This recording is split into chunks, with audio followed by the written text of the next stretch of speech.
Hey, welcome back to SkillTree. And it's been a while, folks. We've been gone for a month. Well, except for that little skill cast I put out last week explaining that we were gone. No one cares. Yeah, no one cares. Anyway, look.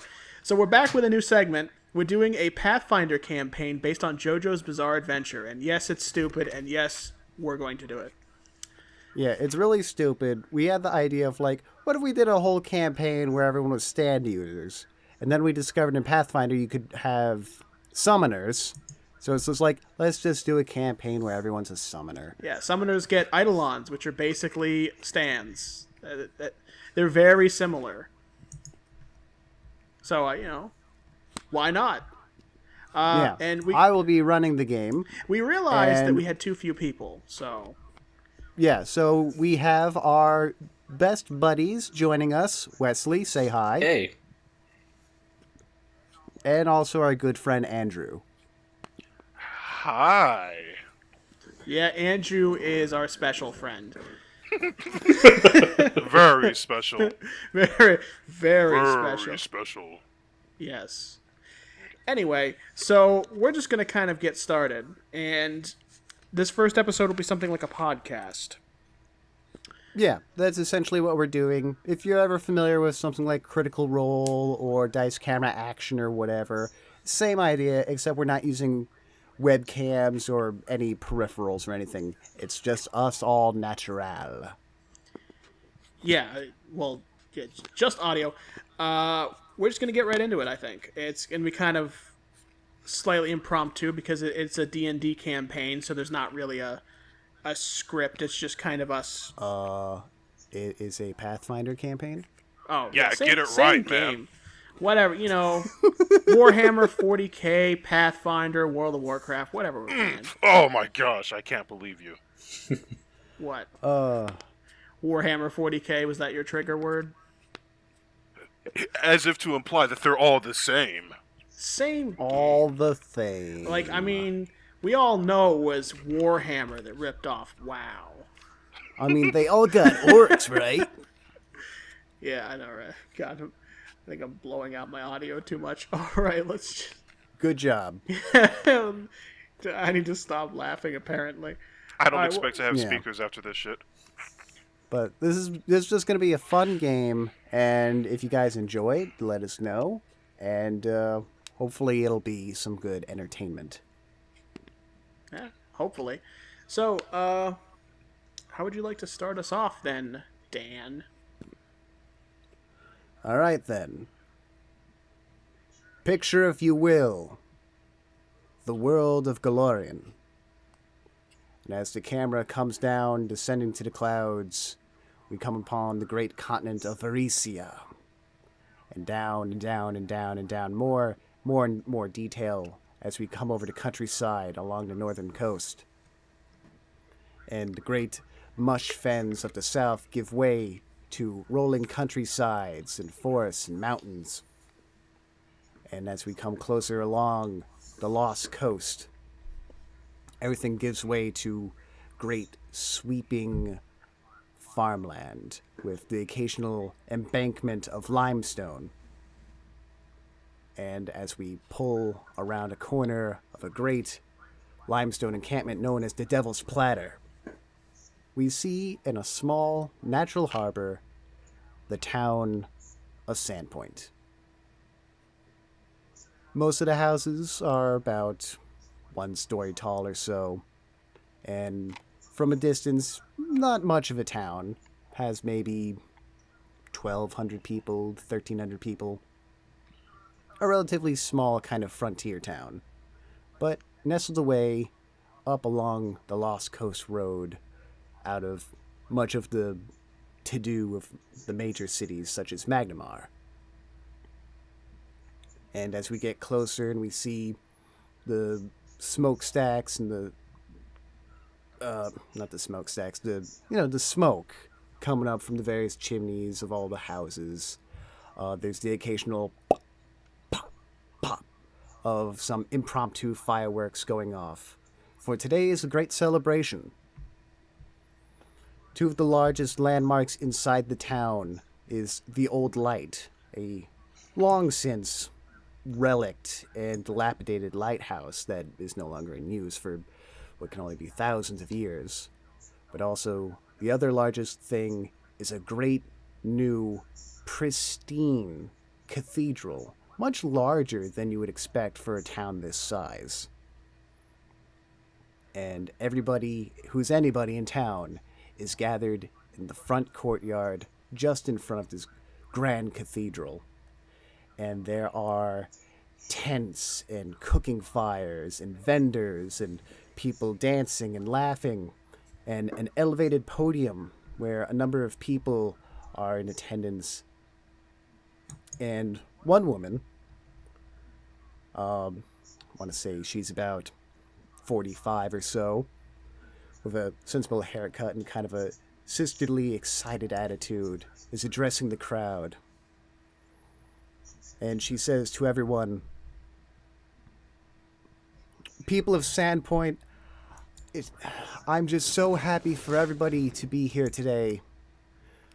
We've gone through so much these last few years with the late unpleasantness. But with the consecration of this new cathedral, we can finally move on as a community, and healing can begin, and prosperity can begin anew for all of us. Now, I will not bore you with too many long speeches, for I can already smell the food, and everyone seems very excited. So, let the Swallowtail Festival begin." And as she says so, a priest and a number of acolytes open up a caged cart, and thousands of these swallowtail butterflies sweep over and through the crowd and into the sky. And throughout the day, you can see children running around trying to catch them, but they're never quite fast enough. Throughout this square in front of the cathedral, there are people laughing and joking, sitting at benches and eating all sorts of foods. There's even some people playing music and dancing going on. All the sort of trappings you would expect in kind of a country kind of festival. Speaking of the children, quite a number of them have various smudges around their hands and their faces, for many of them have found one of the booths where most of the food is happening. Adam,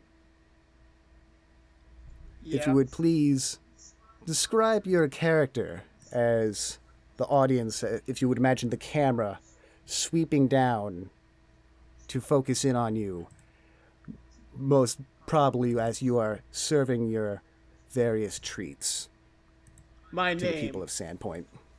Your turn's over. My turn now. My name is Colby Colburn, but people call me Coco. I'm 15 years old, from the village of... I'm 15 years old, from the village of Wakefield. I was raised, as my forefathers were, bakers and chocolatiers. Our village specializes in baking and chocolatiering, which is kind of a redundant sentence, but... I am 150 pounds, with orange hair, green eyes, a white complexion, and I am 7 foot 1 inches tall, the shortest in my class.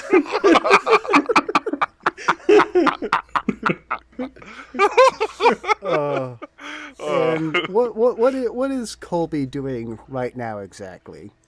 He's selling chocolate and other confections from his village. He came to Sandpoint for the Swallowtail Festival to promote his village so that they can make more money. And he is with many of the other vendors and people serving foods under some covered tents at one end of the square where this festival is happening. And everywhere there are just like crowds of children and trying to come, and there's a line, and it's just like they're eagerly coming to get many of the various chocolates that you have, and you're probably the only one selling any kind of sweets to speak of. So you are dealing with quite the load, and more than a few adults have also showed up to sample your wares. Of course they have. Because in Wakefield, we make the best chocolate and especially the best chocolate chip cookies this world has ever known. It's our legacy. Oh, but there is no end to the food being served here. There are roast pigs on spits, there's peppered venison, there's lobster chowder, and everyone is enjoying everything. And everything's being provided free by all of the local inns and taverns. And the clear favorite this year seems to be this lovely meal of spiced curried salmon with some mead. That really more than good. quite a few. Yeah, it does. More than quite a few people are enjoying it, but overall, everyone's having a great time. But it's not just food being sold here at the festival. There's also quite a number of vendors, both locally and from abroad, who are here to sell their various wares and souvenirs. Wesley, I believe your character is doing something similar to that, aren't you? Well, yes. My character Go ahead. My character is Chris Voss, a 15-year-old white rat folk, 4 foot 3 inches, 71 pounds, and he is currently selling his sun rods. So there's just this kind of sort of out of the way booth at one end of where all the vendors have kind of set up in a row, and there's just this kind of little tented area where this kind of demure little rat man, who's actually quite small, quite large for a rat folk, but still overall you are quite small, selling your various little sun rods. Right. And not many people have really taken to look at anything that you're selling, probably because you are a rat folk. That's racist. Probably. It is racist. How dare these people? Yeah. Every now and then, like, some people might, walk by and take a look at your wares, and then they see you, and they're like, all right. And they just kind of walk on. The town, for the most part, is predominantly human. About 90% human. But every now and then you see the occasional halfling, gnome, dwarf, elf, half-elf. There's even a very gregarious, heavyweight half-orc in town. But that's not the only odd thing in town. Andrew. You keep forgetting my name, don't you? Yeah, I don't know why. We've been friends for years. Tell us about your character and what he may or may not be doing. My character is mostly blue, his skin blue, as though you would see from like the Avatar movie, the good one, not the bad one.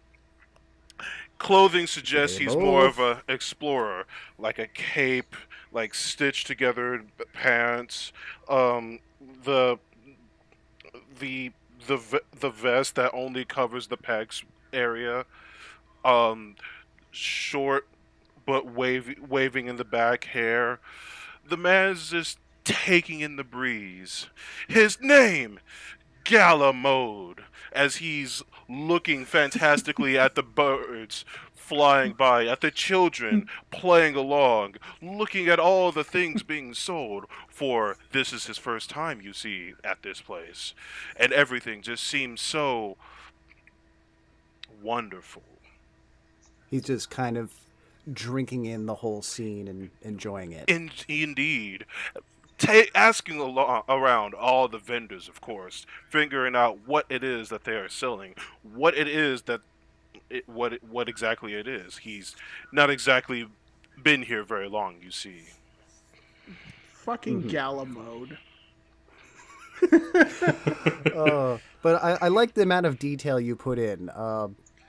Adam, what is Colby wearing exactly? Nothing. No. In Wakefield, we don't wear clothing. We wear chocolate. I don't know. We mold our clothes out of chocolate chips. No. his clothing, he is wearing a long green vest with brown boots and yellow pants. He has a white shirt. Or I guess it's actually a green coat, not a vest. I'm stupid. He's dressed like the fucking Keebler elves. He basically looks like Keebler elf JoJo. Yeah, if I remember correctly, when you were making this character, you described him as, like, he looks like Conan O'Brien if he had the physique of Jotaro and dressed as Papa Keebler. That's basically Coco, yeah. That is Colby Colburn. Wesley, tell a little bit about the physical appearance of your character. Chris is wearing a blue robe with gold trim. But as he is out in the sun, he has it open a bit, revealing a gray shirt underneath with some beige pants. And throughout the various pockets, he has his sun rods.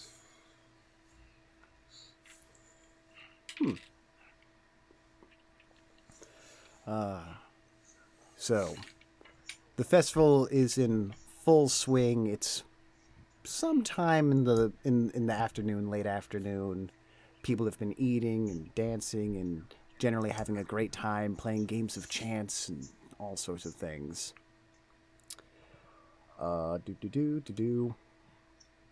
Chris, you did not really sell much, not much at all, really. And as you're just kind of looking around, maybe twiddling your thumbs, not really having much to do since no one's really perusing your wares, a man comes up to you. Kind of a unassuming looking man, although he's clearly heavily dressed. He's seemed to be dressed as a guard. And he looks down at you at your little booth. And he picks up casually one of your little sun rods. Hello, sir. I see you're interested in one of my sun rods. He looks at the sun rod, and he looks down at you. He says, "You steal these?" No, sir. I made these myself.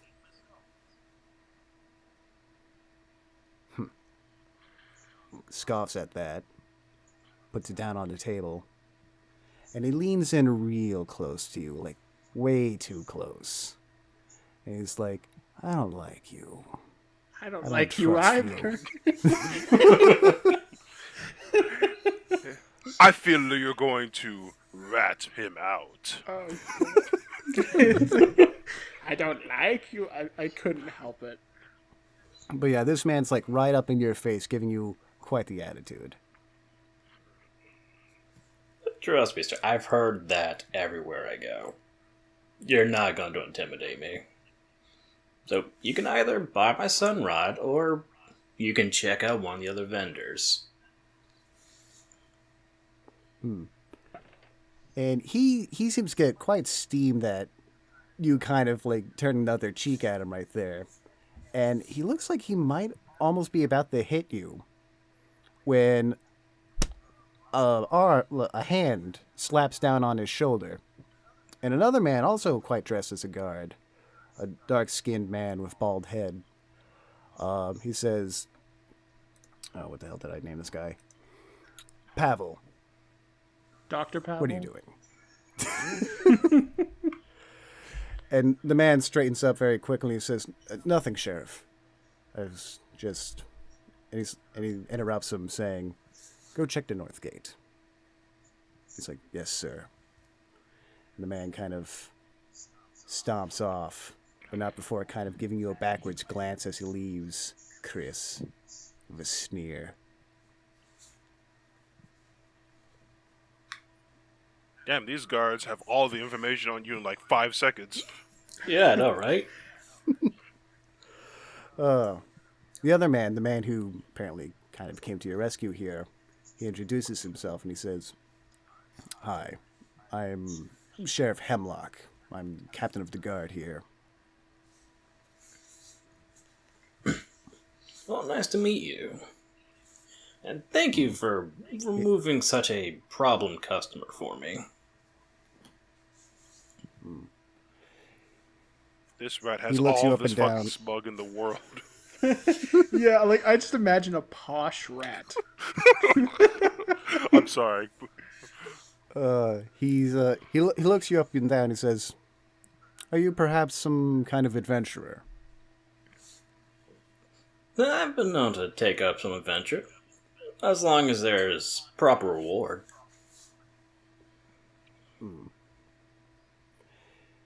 He says, "That's fine. I'm just going to be very blunt with you. We don't need any heroic types around town. Sandpoint has had a troubled past these last few years, and these people are finally starting to come to around for some normalcy. Now, I have no problem with you. I've met quite a few rat folk in my time, and I know for the most part you people tend to keep to yourselves. I seem to have also some rat friends. Some of my best What? friends are rats.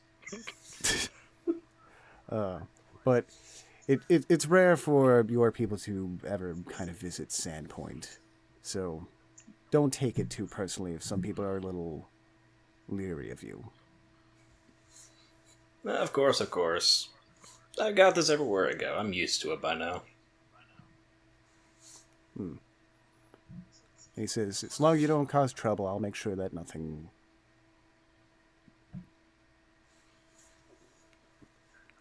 I'm trying to think of like how not to phrase this threateningly. Nothing bad Nothing happened. bad will happen. It would be shame if something bad were to happen to you without It my would be a protection. shame if you were to be horribly murdered right now by me. It's been a while this. I'm rusty, guys. He's like, as long as you don't cause trouble in town, I'll make sure no trouble will come to you." Don't worry, I'll be on my best behavior. And with that, he also looks at one of your sun rods and he buys one. Thank you, sir. With that, he walks off. And then cut over back to Colby. And you are just handing out chocolate after chocolate to all the teeming children until eventually, after a while, you kind of get a break in the crowd. After everyone has been, at least for now, sated on your confections. This sating can never last for too long. All I'm just must imagining you return. having this serious face now. Yeah, just imagine. Yeah, he's always... Just imagine everything he says is phrased like Jotaro with the same expression. But like Stardust Crusader Jotaro when like he's always serious. Yeah, when he's like ultra edgelord, but he's a cookie vendor. Yare, yare. Yada yada Daze. tips, fuck, Papa Keebler, like cap. And as you're enjoying the brief respite, a woman comes over to your little vending area, to your little booth. And she samples one of your chocolates that you have on display. And she kind of looks you up and down. She says, "So tell me, did all these chocolates make you so tall?" Stupid woman wasting my time. Either buy a chocolate or get out. I told you he's Jotaro.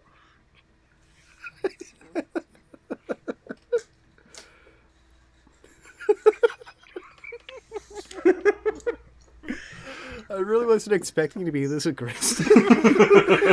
Hey, baby, fuck you. Well, dude, like in every instance where Jotaro talks to women, he's a complete asshole. In every single instance. That's true. But they're still like constantly endeared to him. Yeah, they still like him for some reason. Because anime, they always like the most hardest of asses. It's just like if Well- I acted more cordial, it wouldn't sound like him. Well, this woman, she just kind of like is very taken aback with that and just kind of about faces and leaves.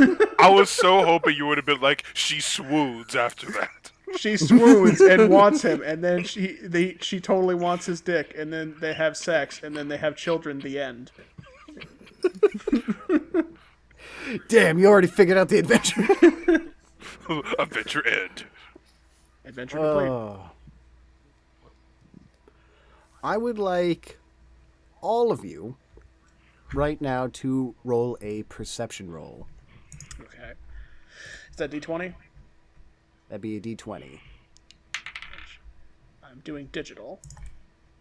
I got a 6, so I'm not very perceptive. I got an 18 total. Wait, is there a modifier for that? Yes. Perception is wisdom. Sweet. Is wisdom? Yep. So I rolled a 7 then. I got a 12. I'm just not paying attention. Clearly.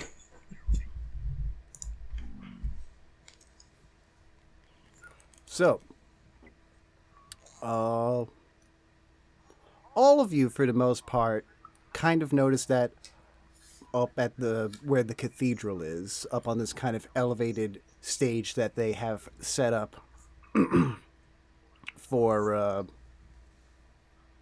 various people of importance to kind of give speeches and everything and address the crowd. There's a man who he's up on the stage and he seems to be trying to begin a speech and he's kind of fumbling a bit and no one's really paying attention to him. And he's kind of a middle-aged man. He's got kind of like a dad mustache.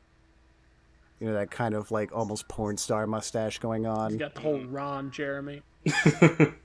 And he's dressed clearly as a priest. Probably shouldn't have said porn mustache then. Anyway. No, that even fits it more. Yeah. Oh, God. Andrew, I forget your character's name. My name is Galamode. Yeah, it's just So, yeah. Just think of Alamode. It's just Galamode. Thank you. Yeah. So yeah, as Galamode, you know all this going on, and as you do, you kind of feel kind of something like on your fingers, and you look down. It's a little doggy. So Should we call it Iggy? I bend over, yelling out loud, "What is this fantastical creature? Your skin, so feels so similar, but so strandy, yet very smooth. And What? those eyes, What the hell is wrong with your character? Oh God, I love it. and your eyes. Oh my gosh." Well, the dog seems like very happy for like all the attention you're very clearly giving him. See how it wags its tail the longer I talk about it. What kind Yeah. of creature could this even be? God damn, this is surpassing JoJo. Dude, this is like And like he just kind of like licks your hand a bit, and then he just kind of runs off into the crowd. And you see him like kind of like just get out of the sun and is like resting under like a cart nearby. This place, although I forget the name, has very great things. An old man, a creature of such words these days. Of such exuberance. thank you, voice in my head. You're welcome. Hello, I'm Satan. Do bad things. But okay, What else There's could I a very find in su- this place, I wonder? No. there's a very sudden and very loud crack in the air. And everyone's head all swivel up toward the stage where the priest is holding up a thunderstone, and he is rather pleased with himself getting everyone's attention. And he says to everyone holding out his arms, he says, "Everyone, thank you for all coming out here today. Okay, turn into Rick. Now the festival is drawing down. Let us all take a moment of prayer as we consecrate this new cathedral in the name of Densa and all of the other gods of good. And there's a hush that kind of goes down over the entire crowd, and a few bowed heads, a few prayers, a few muttered responses. And then a blood-curdling scream.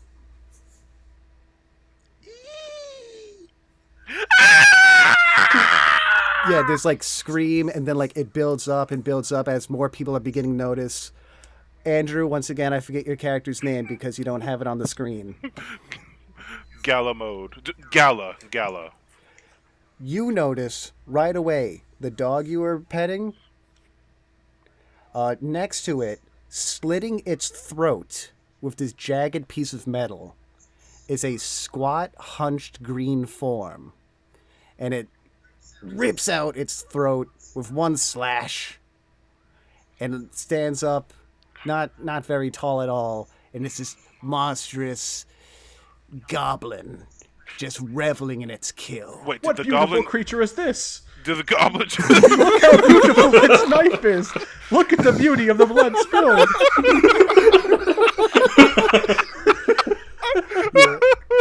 The Oh, whole crowd this hurts. has like begun to take notice of this, and it's like a sudden like, holy crap!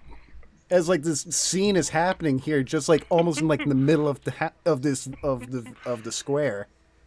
So wait, so the goblin just slit a fucking dog's throat? Yes, Okay. it is dead. Okay. And it's just like reveling in the glee, and it just kind of scampers off to one of the tables, and like people just kind of give it a wide berth because like it's a freaking goblin. And like it jumps up on the table and just raises up its bloody-handed sword and goes, "Ah!" And as it does, it is answered by a series of more, "Ah!" And the cart that the dog died under and it just was next to explodes. The canvas just shreds apart as swords and daggers and all sorts of little bits of metal, and these goblins all explode out, crawling through, and just bum rush the crowd. That's probably pretty Roll bad. for initiative. All right, roll for initiative. Open up my website. 18 That is an 8. to 19. So 19. I got an 8. I got a rock. I got 13. I'm sorry, I laughed so hard, like I think I got drunk for a minute. Such a beautiful cut. So much blood. I'm sorry, Andrew. Okay. Your character is so ridiculous. I can't. Your character's I the know. greatest. I told you. I told you. There's going to be so much ham by the end of this. We're gonna all have fucking sandwiches. Oh, oh my god, this is already a pork roast. So, luckily these goblins are pretty shit.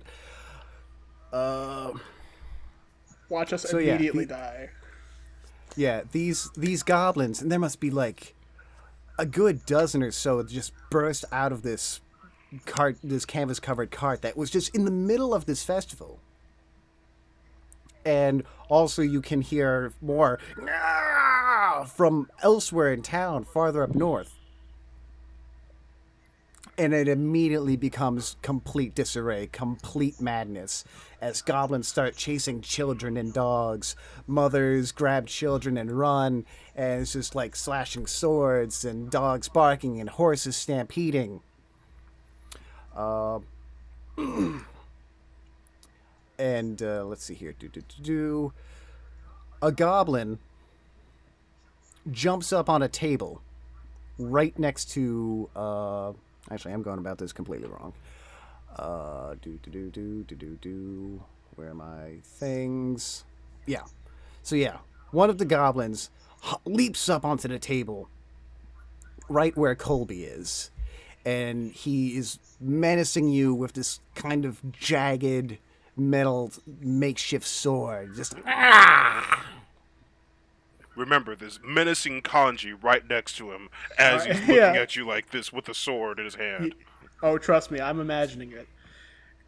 Colby looks up at him from eating a candy bar, unfazed, and says, "Hey, short stuff. The table. Buy something or get the hell off my table." and you can see like he's on your table and he's got his feet mashed into a number of the candies you had on display. I wince my eyes, and with an angry look I say, "That's it. By the end of this, I'm going to have you pay for all of those. But not Okay. with money." It's Oro, I'm actually gonna set the scene. Not yet. Not yet, Andrew. Okay, it is. No, actually, it is. Adam, it's your turn. See? Roll. Make whatever actions you want to do right here. I'm going to summon my Eidolon. Come forth, Okay. Lionel Richie! So you begin the process of summoning forth your Eidolon. It's gonna take a moment, but not too long. It'll be here in a short bit.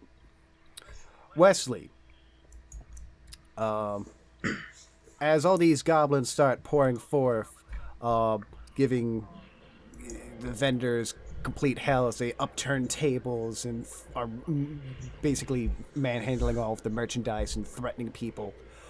A group of small children run past you, being chased by a goblin menacing all of them with a big sword. You have a chance to make an attack of opportunity on it. Oh, sweet. So roll to attack.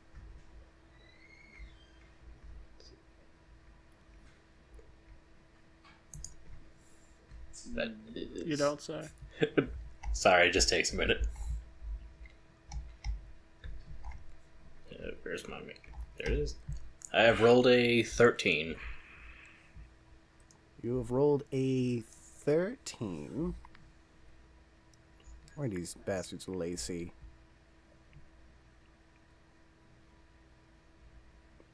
Where is their AC?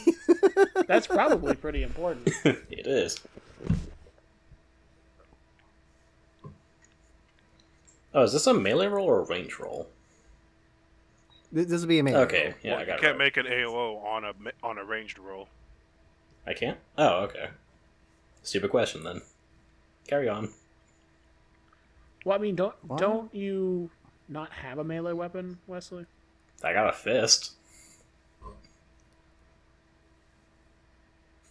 My little tiny adorable rat You fist. don't say. Can you not hear me? Wesley, I would swear to the Greymane Pantheon that if you suddenly walk out again to do something with your dog, I'm going to stomp over there and kill you. I did. It would help In if the you would tell name us of when you justice! leave. I didn't. Can you? So much blood. It's beautiful.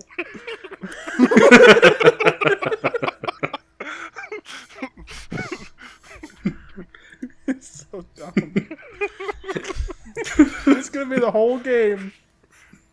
Okay, but seriously, can you guys hear me? This is like so wildly different. Hey, short stuff. Either get off my table or leave. What is this fantastical battle? All right, I think Wesley's trying to communicate in its own way.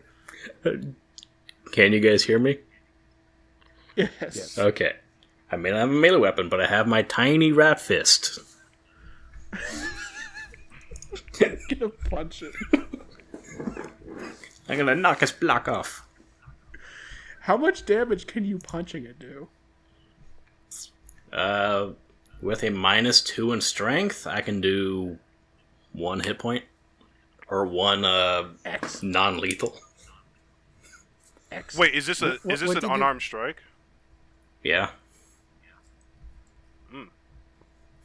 What did you roll to attack? 13. All right. The goblin like races by, and you just swing out wildly to try and like stop him or something, and you miss completely. Just Yeah, you just got totally ignored.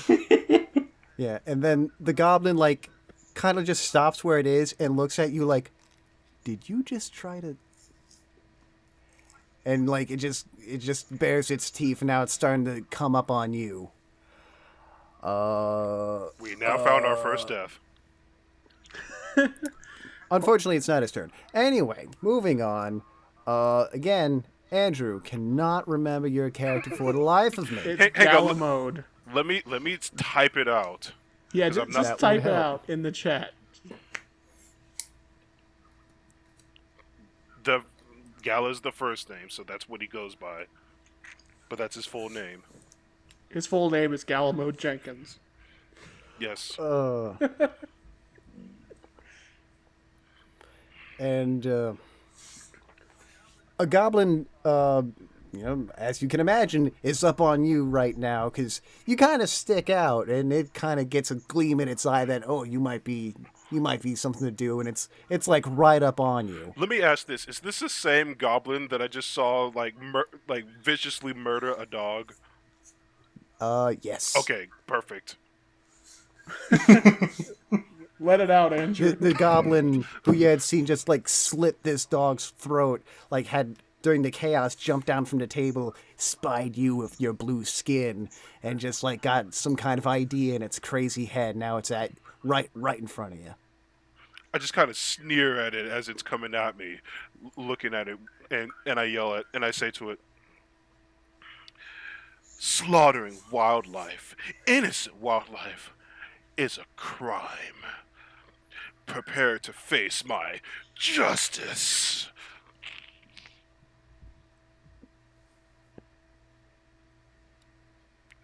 Uh-huh. Mm-hmm.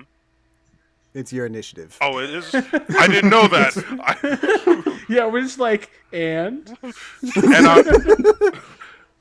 Oh, you know what? And then after I say that, I'm just going to call my my Eidolon stand, flare out Your my hand, standalone. my standalone. I flare out my hand at it and go, "Come forth, white snake!" You do the thing that you do the hand in front of the face thing, like Yes, Caesar. yes. Okay. It's the goblin's turn now. The one menacing Colby is going to take a vicious slash right at you as you're just kind of sitting there calling forth the Eidolon. And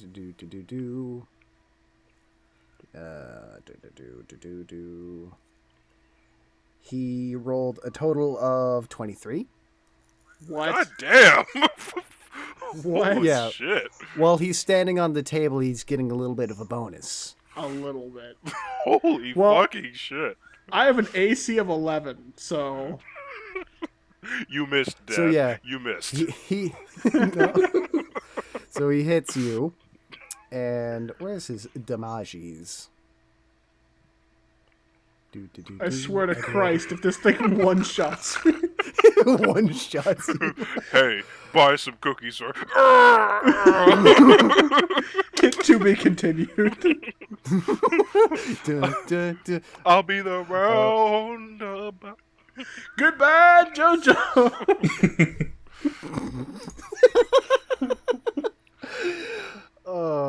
He rolled 2 damage. Okay, so I had 10, so I took 2. Okay. The one attacking. I have to keep changing tabs to see your damn names. The one attacking Chris is like looking you up and down. It's like, I'm gonna eat your tail. And he's gonna roll This is getting a to bit. slash at you. And he rolled a 15.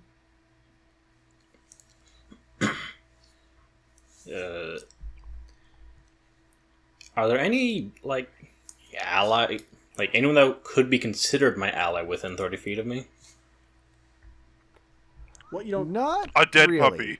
you don't you don't know anyone here yet.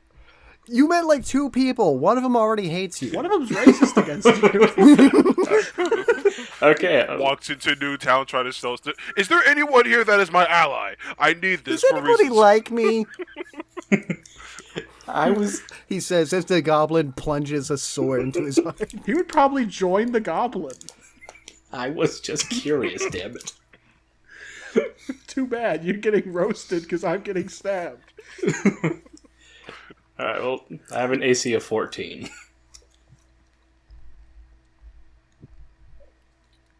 So it hit. I already forgot what. Yeah, it hit. Why the hell do they not have the AC like right here? That'd be a lot more helpful. Anyway, so he's gonna roll for damage. He's gonna roll. He gets 3. Ouch. Take 3 damage. Or however much with whatever modifiers you might have. I'm not keeping track of your stuff. And once again, traveling over, Galamode, the puppy killer, takes a slash at you. And he gets a total of 12. Ha! Joke's on you. Justice has an AC of 15. Wow. Why does my AC suck so much? How did I set this up so bad?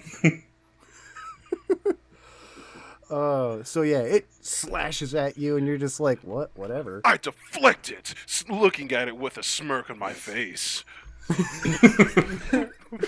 You catch the sword in your teeth and break it like Saitama. Just that. Let's keep it to one anime, shall we? Alright. Speaking of, it is Colby's turn, and materializing right next to him, and it's all its glory is Lionel Richie. Now you And have as to, it materializes forth, a rune, a glowing rune, appears on your forehead, Colby. Okay. It's in the shape of a cookie, by the way. I'm sure. Anyway, Please tell us the physical appearance of Lionel Richie. you see Lionel Richie, the stat Eidolon that Colby developed at the age of 14, appears to be a lion. Perhaps a celestial lion. But instead of a mane, there is a cookie. And on the cookie are several glowing M&Ms, or non-copyright candy covered in a coating. It has large claws and fangs, and though majestic, ferociously stands over Colby's shoulder. All right, it's your initiative. Okay, let's roll.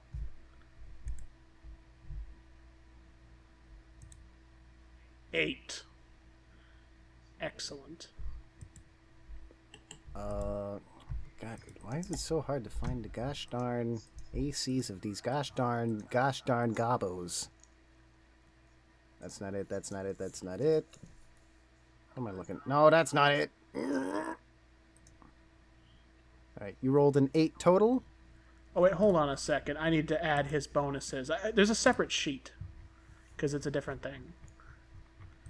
So his dexterity would give him 2. And can I put that into dexterity? I have to keep checking different sheets. What if I put that into dexterity? how could you if you're putting it into dexterity?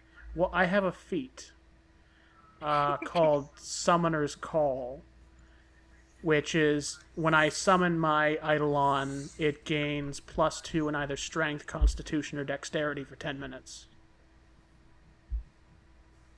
So where the heck is this?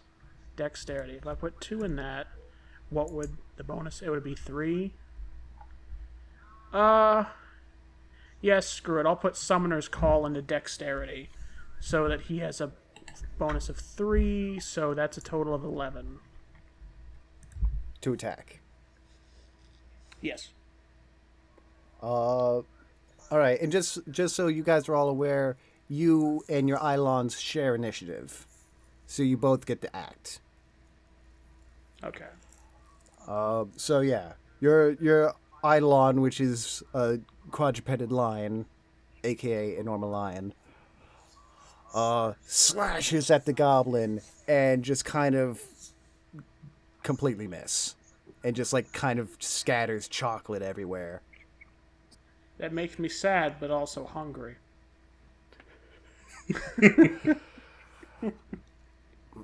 And oh no, it's still Colby's turn.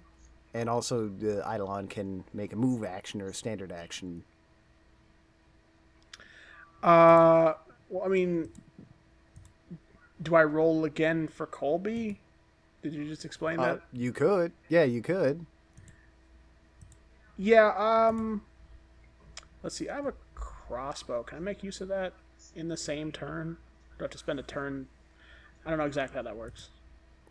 I believe it would be a movement action or one of the actions to draw a weapon, and then an action to use the weapon.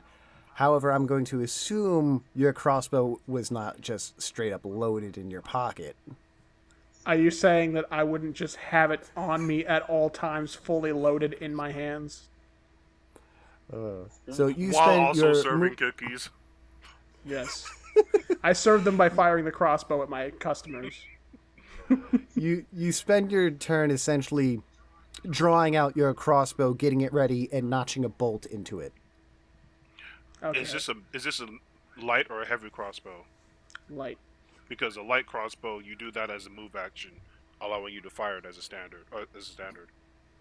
Okay, so yeah, roll to shoot this goblin in its face. Alright. I don't like the way it's looking at me, so I rolled 16 plus 1 is 17. That's a hit. Roll would- for damage. I really hope so.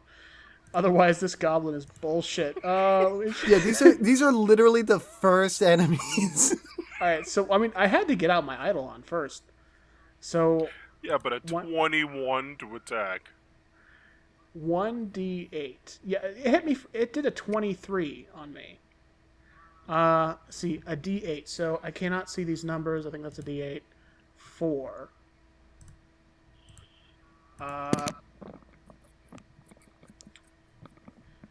Yeah, that should be right. So 4. All Unless right. there's some modifier I'm not aware of. So you shoot this light crossbow almost point blank at this goblin on your table here. And it just thunk right in its chest.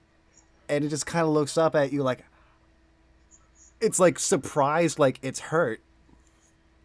Just like, what? But it's still alive.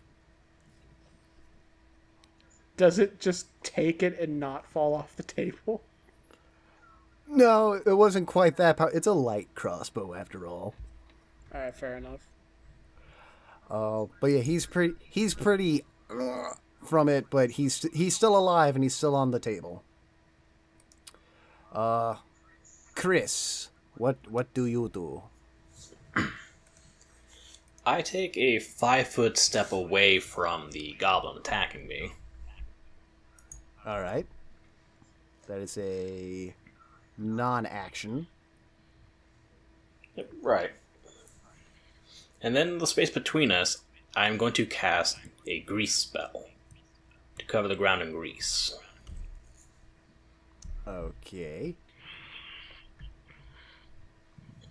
And I believe you can still do a move action. With my move action, I'm going to... in that one action, can I draw and load my crossbow? That's a good question.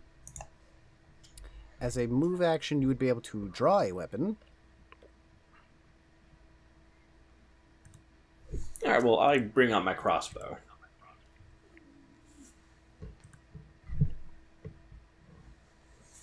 Yeah, you would be able to draw. You would be able, for a move action, you would be able to draw a weapon, or load a crossbow, or a light crossbow. So Colby technically wouldn't be able to do that, but we're rolling with it. Wait, what? Wait, what happened? What? Although actually, because you didn't take a standard action, whatever, it's fine. It's fine. Don't I worry have, about I it. have no idea what happened. I wasn't listening.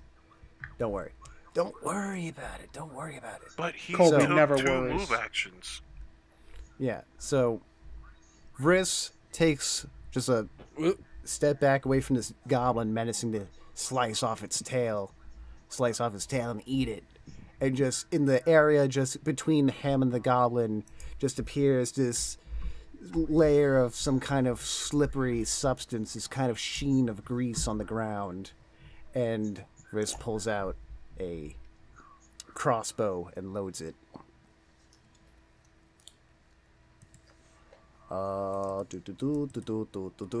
Galamode, it's your turn. This goblin tried to swipe the air where you were, but you were not there. Galamode smirks, takes a 5-foot step backwards. Oh, wait, okay, so just to make sure that his stand has appeared, right? Yeah, I forgot about that. Thank you. In the air, right next to you, right to your left, appears White Snake. Ike, what the snake? And please describe White Snake for the audience. Okay, white snake, serpent-like, I'm sorry, a snake head, human-esque torso, serpent-like lower body slithers out, appearing right next to me. Its skin as smooth, however scaly, as if a snake has recently molted. The chest, same as a human torso. The head, that of a snake. The arms, very human-like and muscly, almost as if very not Trogdor-like. He made Trogdor. I made Trogdor stand. Trogdor the snake. Yeah, he summoned Trogdor, who had no legs. So after he is summoned, I too take a 5-foot step back and yell out as loud. I yell out, come white snake, let our passion for justice grow!" As I cast enlarge person on myself, thus sharing the spell on white snake. All right, so the two of you just kind of just grow in height, towering. You are already towering over this diminutive goblin, and it just kind of like its eyes follow you up as you grow. And I'm still doing the poses I'm growing. Yeah, and like there's this kind of moment you see in its eyes where it realizes its mistake. Like, this guy just anime dodged and then posed and then grew like Apache Chief. I don't think I'm going to win this fight. After summoning White Snake. So yeah, it's still your initiative. So after he's done his move, he commands White Snake, go forth and deal your justice, and White Snake attacks. All right, roll to attack. That is an 11 to attack. It is not enough. So yeah, White Snake, his jaws just slam down into the ground where the goblin was, but it just barely nimbly outsteps the attack.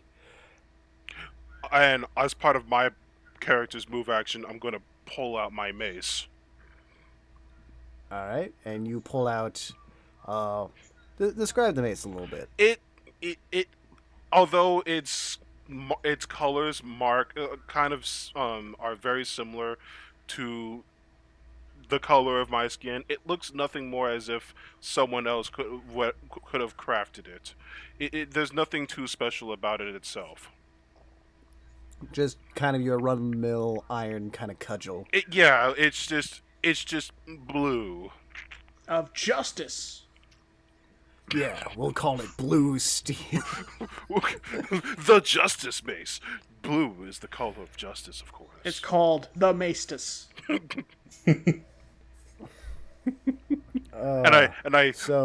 I'm looking at him like, I'll be ready for you. I'm waiting for you when you can get past justice. So it's the goblin's turns again. And the goblin, with this bolt kind of just like in its chest, kind of hunkers down on a knee on this table. And its hand kind of slips, and it looks down, and it sees all of like the chocolate around him. And he just kind of like focuses out of like what's happening, and he just starts like filling his face. I'm not sure. How to respond to that. Yeah, he just like starts devouring all of the chocolate that's like within arm reach of him. Colby, he's stealing your chocolate. Yeah, I know. Hey, asshole. You didn't pay for that. like you dress him, and just like he looks up and you're like, burp, like he's just like his mouth just like full of chocolate. And it's just like, it shows like I'm towering over him and there's like a shadow cast. Hey, asshole. Yeah. That. And then there's another shadow from the light. Oh no. Vrissa. Chris, even. The goblin completely disregards the grease spell that you put down and just charges across it to get at you. Alright, And I'm sorry, what? it must make a reflex save or fall. So let's see how he does. Is this a Disney boy. movie? So yeah, this goblin, he just like doesn't care anything. He just wants to get at you. He just wants that tail. Yeah, he wants that tail, and he charges across, screaming at the top of his lungs. Ah! And as soon as his foot touches the grease, immediately falls, immediately on his ass, Warner Brothers time. and just boom, and he is prone on the ground. These are some Disney ass goblins. Yeah, these are some pretty bad goblins. And let's see here. Creature can walk within normal speed. By 5 or more means he falls, which he did. So yeah, he is just sprawled on the ground, and he does not seem to be able to get up right now. And we switch over back to, I want to call him Galorian, but I know that's wrong. Galamode. One of these days, you'll remember his name. I've been forgetting all your names except Colby. Andrew, I've been forgetting your actual name. Yeah, what is up with that? I don't know. Anyway, this goblin, he seems a little taken aback by the sudden change in events. However, something seems to kind of like steal him up, and he still comes at you, and he comes to slash right at Whitesnake. And do-do-do. And he rolled a do-do-do, a dee-dee-dee, a dee-dee-dee-dee-dee-dee-dee. God damn it, where is... I keep switching off the wrong thing. He rolled a 13. He misses. So yeah, he tries to slash at this gigantic snake with buff arms. And he somehow seems to not hit. Just like the snake just kind of coils around the strike, and the goblin hits nothing but air. And it goes back to Colby's turn, who is still towering over, shadowing this diminutive goblin who has decided to fill his face with his chocolates. Looking down at the goblin, Colby says out loud, "It doesn't look like you have any money. But here, I'll give you a free sample of my homemade cookies." "Go, Lionel Richie!" He commands Lionel Richie to bite the goblin. Roll for attack. I'm looking at Jotaro's face, imagining him talking about cookies. Well, I can guarantee hit. My base roll is 19. Nice. So you hit him. Roll for damage. Okay, that's 1d6, which is this. 5. Plus, I guess, modifier? Is there a modifier? I don't think there is. I always think there is. Whatever. It's 5 at least. For ranged, right? All right. No, for a bite. Modify your strength. Okay. Yeah, melee attacks get a strength modifier. Strength 2, so he did 7. All right. If you did that in the beginning, he would have died. So yeah. How do you want to do this? How do you kill this goblin? Lionel Richie towers over. I can't stop thinking of actual Lionel Richie. Lionel Richie, the stand, towers over this goblin, and I just imagine the goblin going, and then just cuts back to Lionel Richie, and then back and forth like 3 times, and then it fades to black for a second, and then all of a sudden it pops in, and he's just like chewing the shit out of this goblin. He's just like on the table, just chewing the shit like like continuously out of this goblin, and then as the goblin is spit out, Jotaro walks over and basically, Coco, my original character, Donut Steal. He walks over, tipping his Keebler hat, and going, good grief. It's my own fault for letting him stab me, I guess. So here. And he just tosses his candy bar half-eaten onto the dead goblin and walks away. Here's another free sample. Get out. Okay. So, to summarize, the lion bit the living hell out of this goblin, tore him up, and just spit him on the ground. Yeah, just remember that scene from One Punch Man with the Beast King? And he's just, like, getting ridiculously muscular and just slash. I just imagine that. And you just kind of flick down your half-eaten candy bar on the goblin and, like, have that for free. Yeah. But you don't walk away because it's not your turn. Well, actually, you could do a move action. Well, after you've killed... It's a figurative idea. Yeah, it's a figurative idea. You get the idea. So you've dealt with that goblin, and it's complete chaos in every direction around you as everyone is dealing with their own mini battles with goblins and guards being called and alarm bells being rung. Sleigh bells ringing. Yeah, but there's no one singing. Oh, actually, there are people singing, but that's not the point right now. After you've dealt with that goblin, you see far off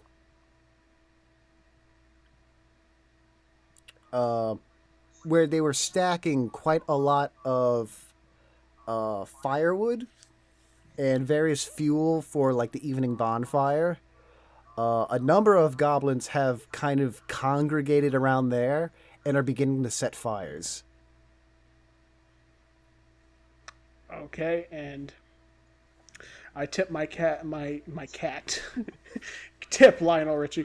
I tip my hat and just go, "Milady." No, I'm just... I can't stop messing around. I tip my cap again and sigh. And how many are there that I see? That is a good question, Adam. You see a do do do do ha da da. You see 5 goblins. It'd be such a stupid idea for me to go there. You see 5 goblins each of which are beginning to start to kind of gather wood and torches and are beginning to light fires. But you also see one goblin who kind of stands slightly apart from the others, and she's more oddly dressed. She has kind of like dirty, intricate kind of headwear going on, and she also has a whip of some kind, and she appears to be chanting. Great. We're dealing with a satanic goblin dominatrix. The only What do kind. you do? I know it's stupid to go there, but it's what he would do. Yeah, although you do notice, not too far between you and there, another summoner. What are the chances? What are the chances that 3 summoners would be in this stupid village? Well, you only see the one of this gigantic, this very large, this unusually large, buff, roided kind of snake monster as it's like slashing down at its own goblin with this blue-skinned fellow who's also super huge next to him. And so, naturally, I still make no facial expression. And in all of the chaos and everything, he and it seem to be the only ones holding their own. I just kind of, like, pick up a few pieces of unsold chocolate and throw it in my backpack. And then I just sort of walk over there with it over my shoulder, like, sort of not really saying anything. Towards, Preferably, like, unsoiled chocolate. Yeah, it's not any of the chocolate the goblin stood on. And, of course, Lionel Richie is walking with me. Alright, so you make your way over to White Snake and crew. Wait, hold on a second. So, did the goblin that was fighting Wesley die? No, but it's coming up to Wesley's turn right now. Okay. Wesley, prone in front of you is this goblin who has slipped and slided across your little grease patch. Wesley, don't suck. I'll try not to.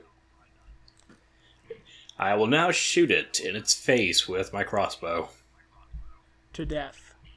I hope. Because he is down on the ground as he is, He'd be flat-footed, wouldn't he? Or something He's like that. prone. yeah, he might be. I'm just trying to look up what exactly how we go about doing a coup de grace. Well, he's not helpless. Yeah, he's not helpless, so probably wouldn't worry. Just roll for now, and we'll see how it goes. Alright. I rolled a 17.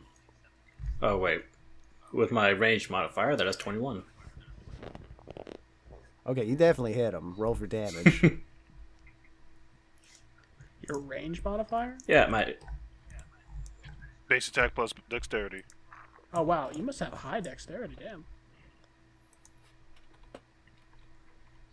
Yeah. Well, I also have +1 for being small. Oh. Where the fuck is my thing? There it is. I'm small, so it does less damage. 1d6. Alright, roll for damage. Yes! I rolled a 6. Alright, so... how do you want to do this? How do you want to kill this goblin? I want to aim my crossbow directly in its face, and in its own language, tell it, never should have come here. You came to the wrong neighborhood, mother gobliner. I've seen mud crabs that fight harder than you. And as you do, it kind of like yells out a big, wordless kind of snarl, and you just thunk, and the bolt just like goes in its eye, and it just clunk on the ground dead. You know Goblin, Wesley? I do know Goblin. That's convenient. That was.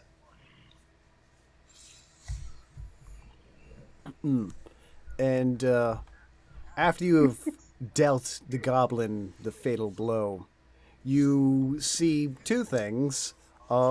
Two very large fantastical beasts and men accompanying them, converging sort of in an area not too far from you. But you also see fire beginning to ripple up near where this impromptu campfire would have been later that night. But now goblins are swarming over it and beginning to light their own fires. Magical beasts and where to find them. Apparently, Sandpoint. Yes. I just kind of sigh to myself. And I'm going to prepare myself to summon my stand.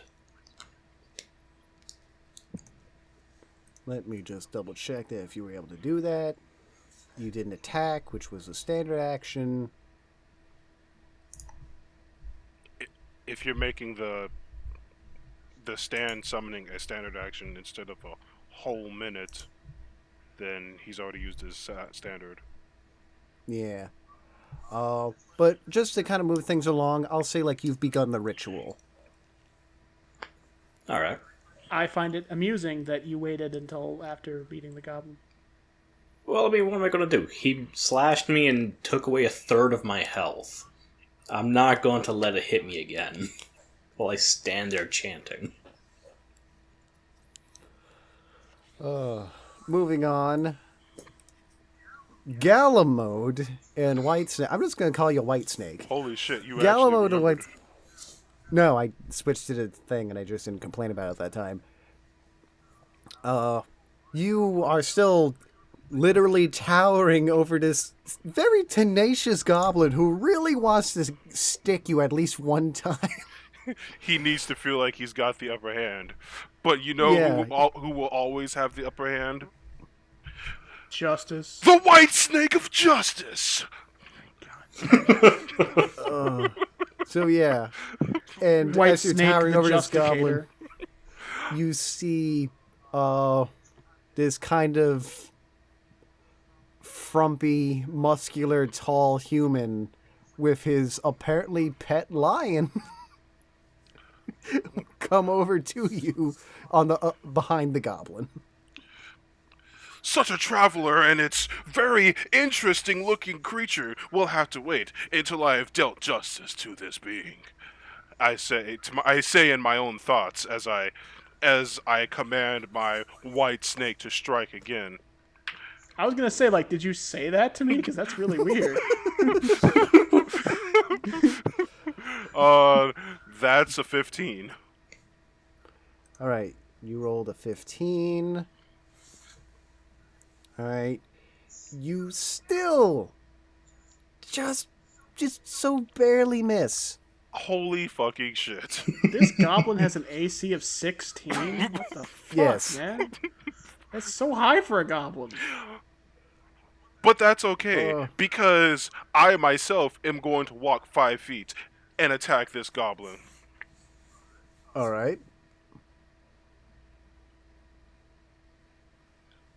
You need to roll for that. Roll for it. I know, I'm doing my roll, I'm just making sure I'm looking at it right.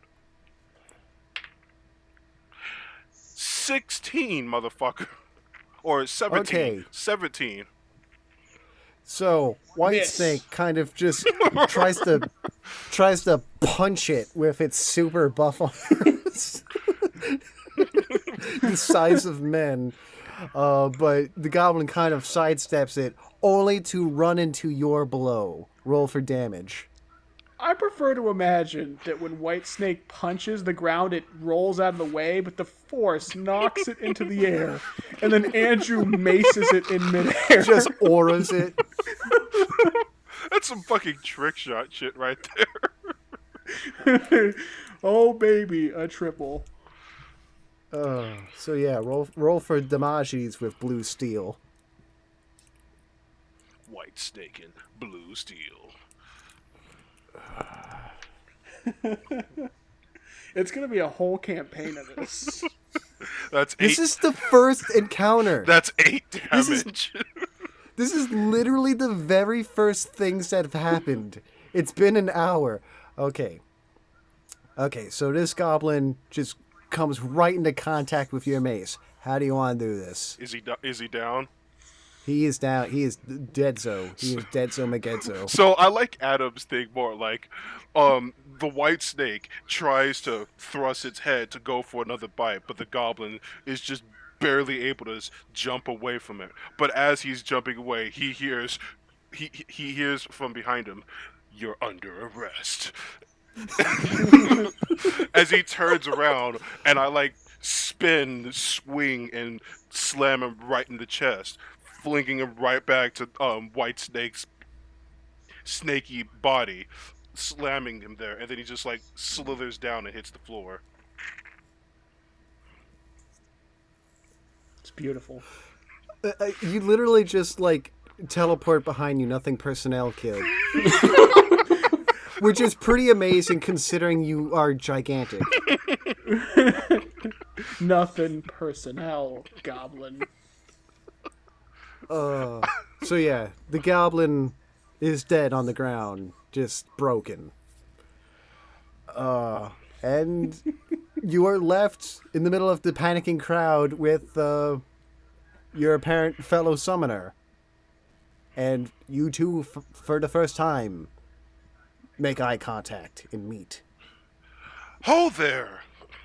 So you too feel the burning desire for justice. I can see it with that fantastical power outside you. Coco looks up at you. Hey, big guy. Are you a summoner? I sure do have the power to summon my greatest being, White Snake.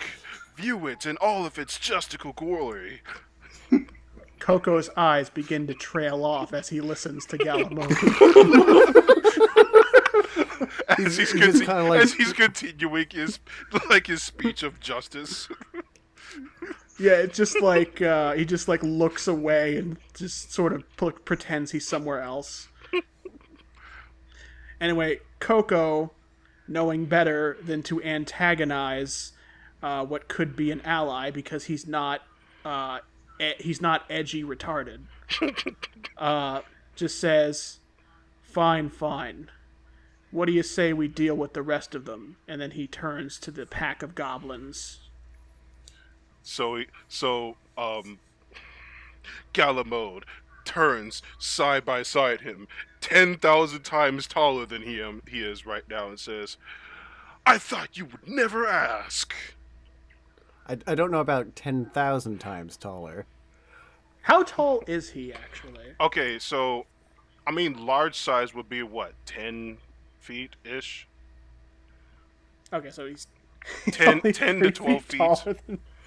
It's because he cast the enlarge on him. Yeah. I know. I'm just trying to figure out, like, when you say he enlarges himself, do you mean 10 feet or do you mean like 100 feet? Because there's a difference. No, 100 feet would probably be either huge or gargantuan.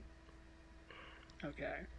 Yeah, he did not chuck that much. Okay, these are the details I need to know who I'm talking to, and I'm not talking to like.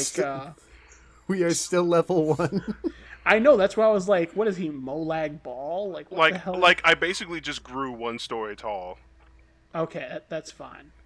He is slightly taller than Coco. Hey, as the big two guy, of you, slightly bigger.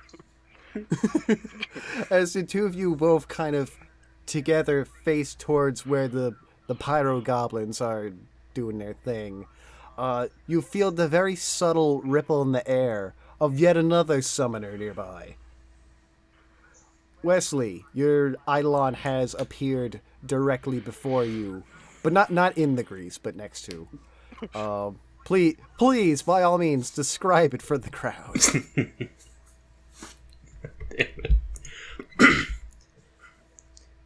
I've called forth my stand, Wolfgang. He is a large warrior, about 6.5 feet tall, wearing a black armor with gold trim, and he has the head of a Doberman.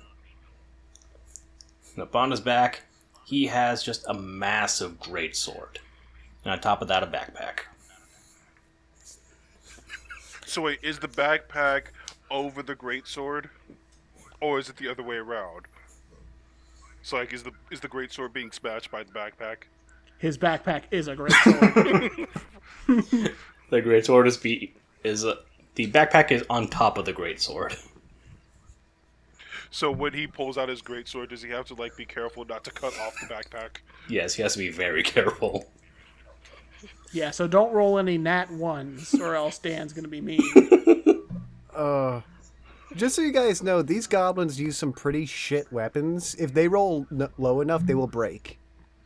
That's pretty funny. It is. These goblins are pretty funny. So yeah, as this third Eidolon appears, you all kind of notice, and you all kind of make eye contact with this little rat folk guy and his big wolf friend. Look there, another one who has the power, fueling by justice. Jesus Christ, Andrew.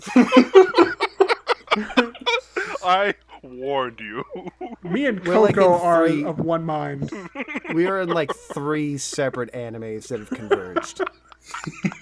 Yeah. Anyway, Coco just looks over and just sighs to himself and says, "What the hell is happening in this village?" That is exactly... No, I'm sorry. I just realized you said it to yourself. Well, he says it like under his breath, so he does say it. I But as like an aside.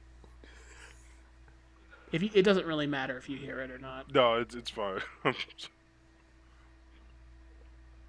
Like, at this point, Coco's just like, what is even going on right now? So Chris, what action, if any, do you make? We're out of initiative, by the way. So if we're out of initiative, can I approach this wolf knight? Actually, can you give me a second to go to the bathroom just ingloriously in the middle of recording? Yeah, it's fine. It's been an hour and a half. Let's take like a little break, and we'll come back. Keep rolling though. All right. Yeah, just let it record, whatever. All right. Alright. I'll be right back. So, to quickly recap, our heroes have each dealt with their individual adversaries. Galamode with Whitesnake have teamed up with Colby and Lionel Richie. I love the depression in your voice.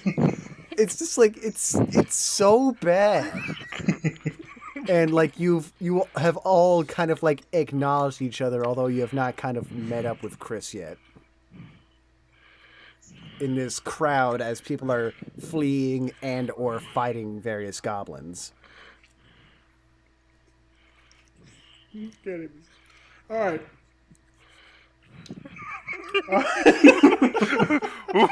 Ooh. Okay, let's do this. I'm still eating chocolate. I'm getting into character. That's what I'm doing. Okay, so what action do any of you do? So, Yeah, do you want to make a move first, Andrew? yeah, I want to approach. My giant ass wants to approach this.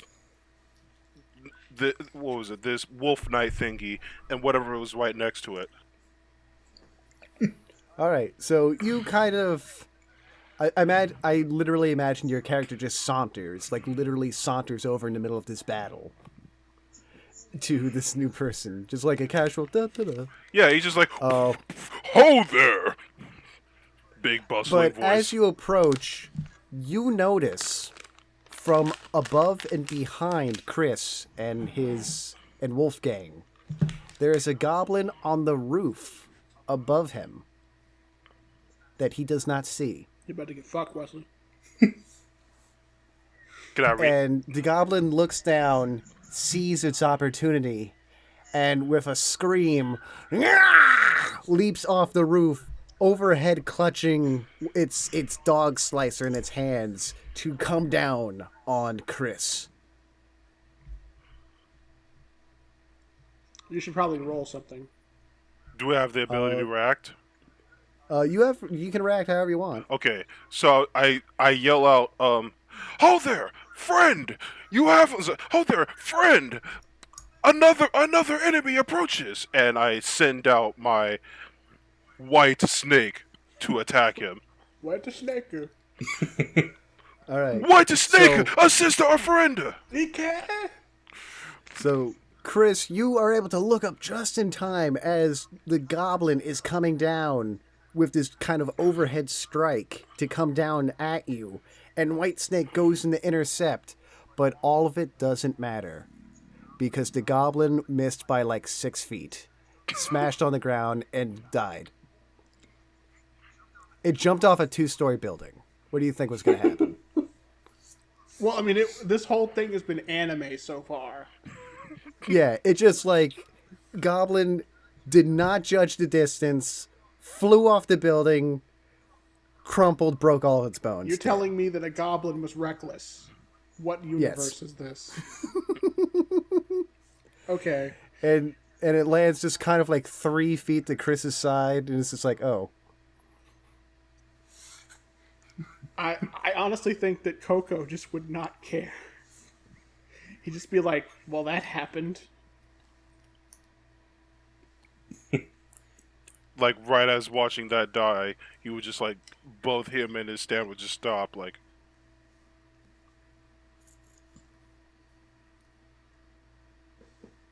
You're the one that's happening to, Wesley. What do you do? Yeah, what do either of you do? Well, I want to make sure you guys were done. Well, you're the one being attacked. You're more important. I know, you were talking. Did I move over to it and just kind of prod it with my crossbow, making sure it's dead? He is very dead. He's more dead than the one you killed. After satisfying myself, making sure he's dead, I begin to check his items, see if he has anything valuable on him. You quickly go through what is on him. A-dee-dee-dee-dee-dee-da. All you really find on him was, of any note, besides his kind of ratty, leathery stuff that's not even really armor or decent clothing, is his dog slicer, which is these kind of jank shivs that they look like they've just cobbled together from rusted metal, and they've bored holes in it. But it looks like just holding this thing like it could fall apart at any second. I kind of groaned, dissatisfied that I didn't really find anything good, and just walked back to Wolfgang.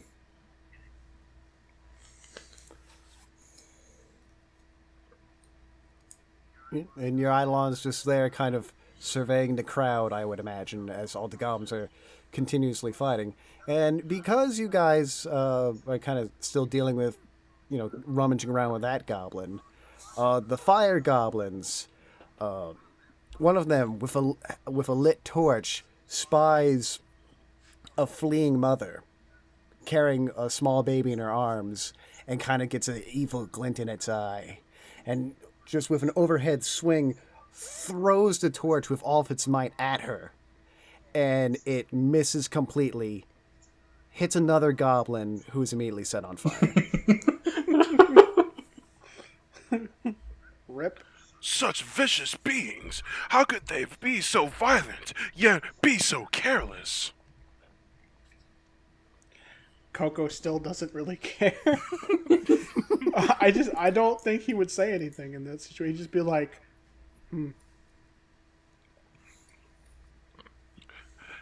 He Galamode is looking over. I'm assuming he's getting at least close enough to actually talk to said new person. Yeah. And so he walks over. He's getting close to said new person, mind you, still like 12 feet tall, going, good sir, the dead only carry their disgrace when they escape justice. It's also pretty funny because like you're like 12 feet tall or 10 feet tall, and he's like just this little rat folk. "You will be the sword of justice, tiny rat." Guys, just like you can't even see how much I face palm when Andrew talks. It's so bad. This is what I signed up for. I know it's gonna be so much of this. All right, Wesley, are you gonna respond to him? Yeah. I just look up at him, like eyes trailing over his body, trying to just find the face of this gigantic thing in front of me. It's like, wow, you're a big guy. Good day to you. Good day to you. Good rat creature. Good day to you as well. I see you harness the power of purity, allowing you to summon a being called forth only to serve justice. Justice, yes.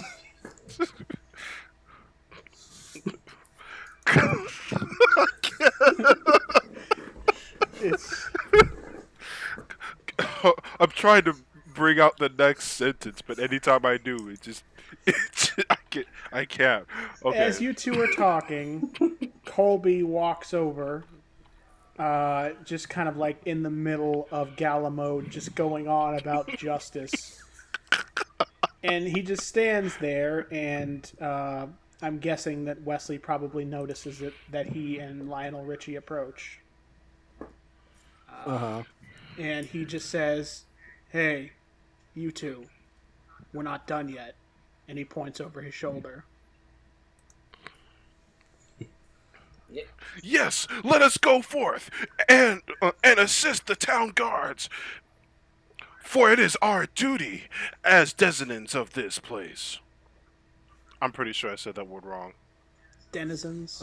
Thank you. Yeah, and technically you're not. You're just visiting. Yeah, denizens. Shut up. implies you live- Shut up. We fight for them. We're denizens of their place now. That's Good how enough. it works. Whatever. It doesn't matter. You are something, Well- something justice. Something, something complete. Anyway, as Galamode is pontificating, the pyro goblins have taken notice of you. Now, I don't know why. It could be like one of you is 10 feet tall and blue. I don't It could be know. that there's a 10-foot white snake. It could be the lion. It could be the wolf. Who knows? The wardrobe. But they seem to have like taken an interest in you, and you are approached very menacingly by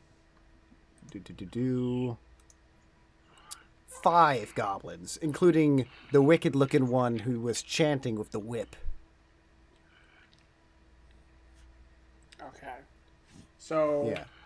Roll initiative, baby. Okay. Natural 20. I got a 2. That's not very good. I know there's a modifier, but it's still only 3. So I guess I'm just not even paying attention to them anymore. You are so nihilistic, you can't even summon the care to even fight for yourself. I can summon ethereal creatures, but not a dam. Okay. My Wesley, what'd you roll? initiative is an 8. You got an 8. Rolling for gobos. Rolling for the gobos. And do. Ooh, shit.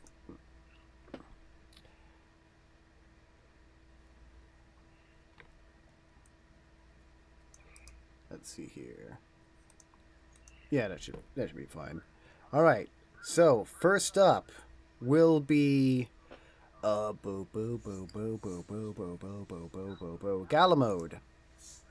Right in front of you are these 5 goblins actually, and each one is menacing with both their usual dog slicers as well as lit torches in their offhands. And they're feeling pretty confident because, like, you know, it's a group of 4 now instead of a one-on-one. And behind the 4 of them, behind the 4 of them is the 5th one, this goblin war chanter. And now that they're closer, you can hear what she's been chanting this whole time. And she's just menacing with her whip. Goblins chew and goblins bite. Goblins cut and goblins fight. What put these goblins behind bars? What do you say, newly formed allies? Yeah, whatever. Let's just get rid of them already. So I take a 5-foot step back. I'm assuming they're like right in front of me. Yeah, the four goblins are right in front of you. The war chanter is kind of behind them. I want to take a 5-foot step back and cast the spell Magic Fang on myself. All right, But- I'm not quite familiar with that one. That it gives any natural weapons a +1 bonus. +1 enchanted bonus. And you call this magic fang, so I imagine it's with your teeth. Yes. Neat. However, not only does it apply to me, but it also applies to White Snaku. I like to imagine like when your character did this, just like there's kind of this anime moment where it's like you make that kind of over the top kind of grinning smirk, and then just the ting starshine. Yes. Thank you for animating that for me. Yeah. And like it's just mirrored with Whitesnake, even though they're just like two fangs. Yep. So I go, now Whitesnake, attack him. It's like, now Whitesnake, detain him, as I command him as he goes out to strike. With that is a 17 roll without bonuses, but he has a +4, +5. That's a 22. All right. 20. Which one do you want to hit? There's four of them kind of in a row in front of you, and the war chanter behind them. Are they like lined up single file line, or how is it like? Yeah, they're pretty much like single file almost like a phalanx, although they're obviously not that disciplined. Okay, so I'm gonna have him just go for the very first one. Just like on the left. Yes. Alright. Or okay, so if they're like filed out, and can I just hit the very center one then? Well, there'd be two center ones because there's four of them. Shut up. So just say like left, inner, right, right. The very most left one then. Okay, the most left. Yes. All right, you hit him. So Roll for damages. he's got to do his damages. Although I gotta check something real fast because his Go ahead. damage has increased because he's one size category larger now. And also the magic fang. Magic Fang gives him a +1, but yeah. Oh god damn it, fucking Adobe Reader.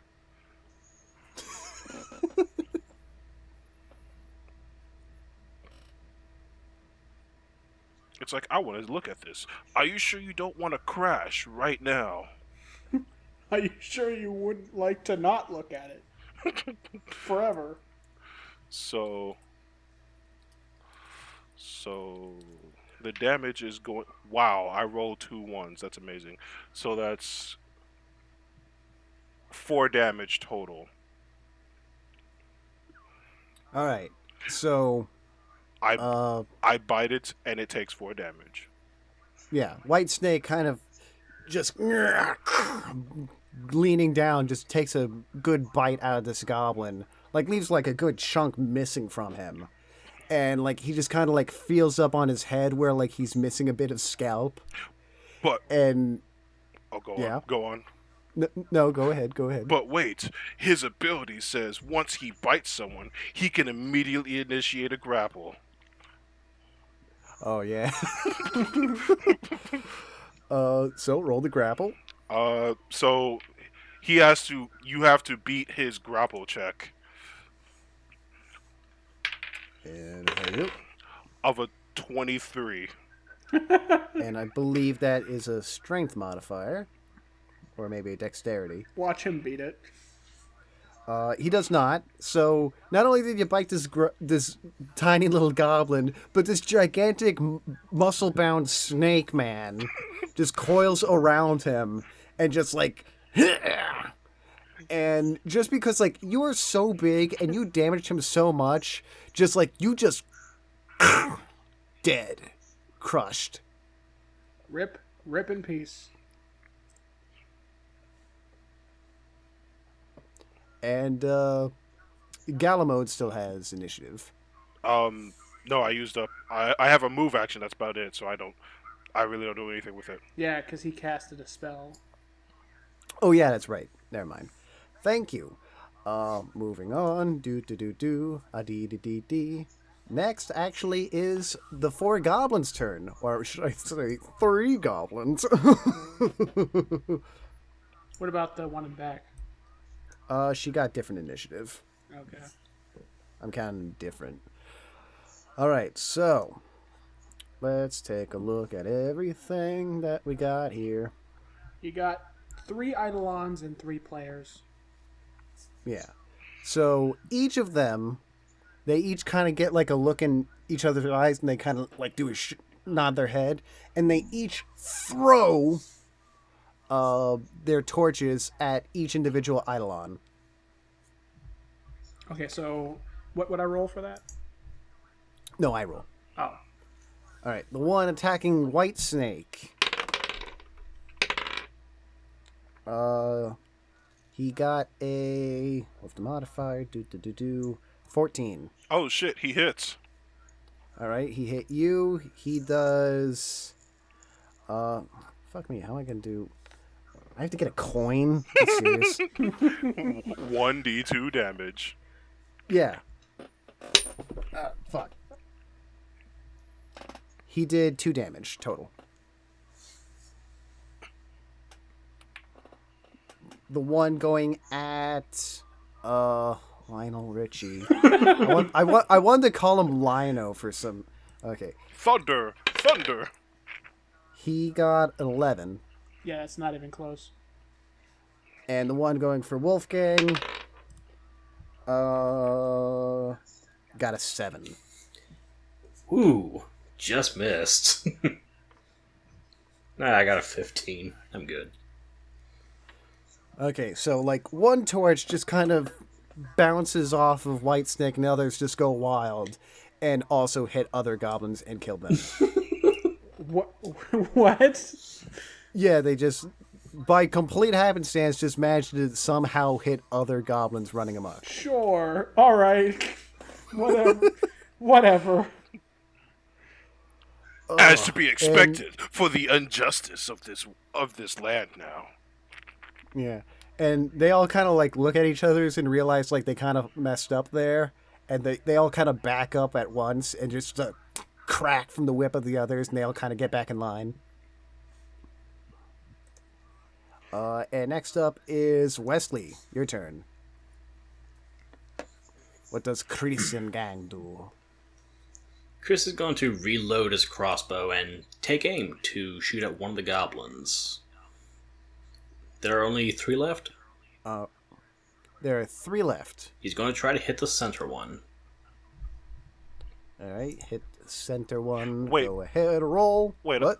I'm lost. If 2 goblins missed each other and then missed their targets and killed each other, wouldn't there be 1 left? No, not each other, just rando goblins running around. Oh, okay, my apologies. Yeah.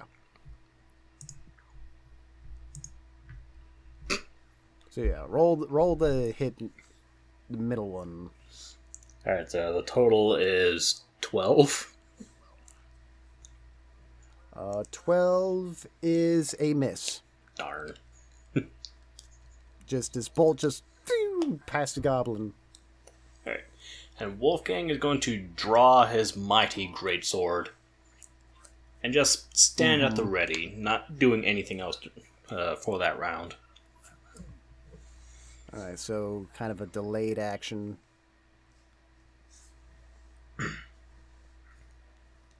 Yes.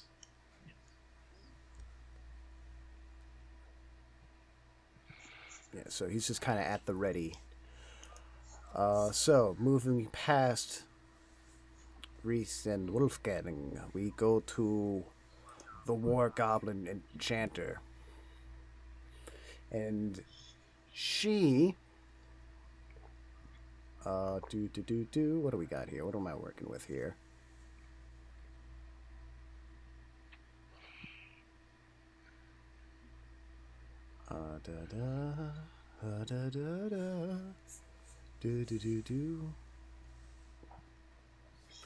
She continues to chant her song. Stab the dog and cut the horse. Goblins eaten, take by force. And she casts Daze on Whitesnake.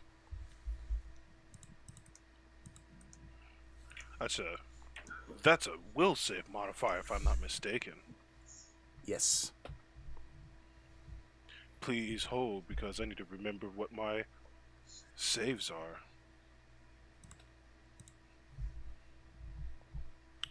Where is my... if it's your Eidolon, it's probably 0. Now, your Eidolons do get saves. It depends on the type of build, the type of form that they have.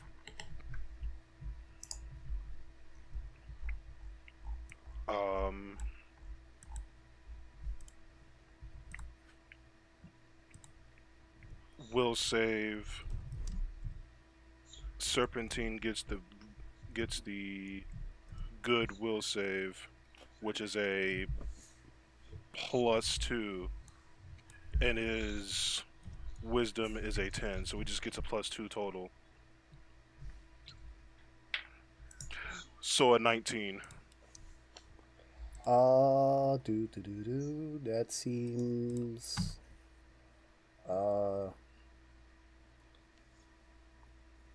Yeah, you just completely Whitesnake just like doesn't even notice the kind of just spell that just kind of flashed by his eyes, where he's just like, eh. Unimpressed. Yeah, completely unimpressed, mediocre. And gotta remember how to do actions, cause I'm dumb. And yeah, that'll be her turn. And then we come to Colby and Lionel Richie. I can hear the angst. Well, Colby looks at the goblin in the new left, because the other left one died, and just points and goes, Ikuzo! Lionel Richie! He says it with a Japanese accent for some reason. And so he commands Lionel Richie to attack that goblin. So I will roll. Where is it? Well, it got a 3, so I know I didn't hit it. Somehow. Alright, so Lionel Richie pounces at this other goblin right next to Whitesnake, but just nothing. The goblin just kind of sidesteps. And then Lionel Richie just picks at the other goblin because it's distracted and then rolls over and meows. Anyway. So then Coco reloads his crossbow. Mm-hmm. And points it at him and shoots, I guess. Let me just double check that that's a thing. It is. Roll to shoot. Same one? Yes, same one. Go So ahead. that's Roll for it. 13 plus... was it dex, so 1?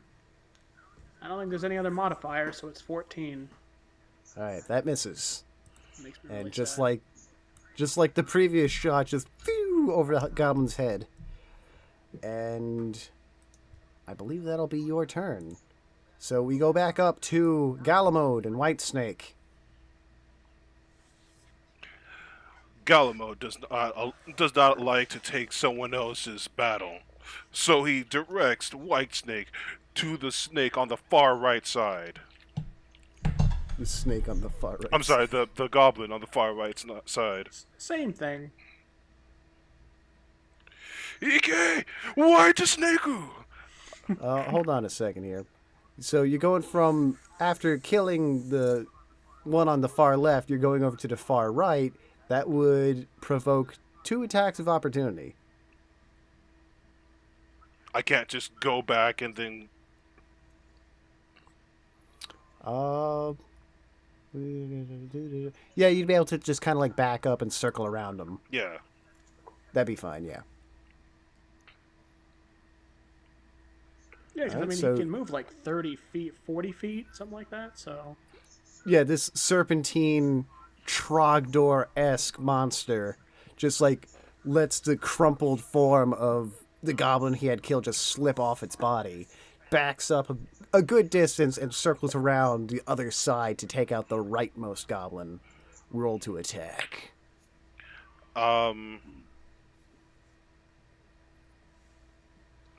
That is an 18 without rolls or without bonuses.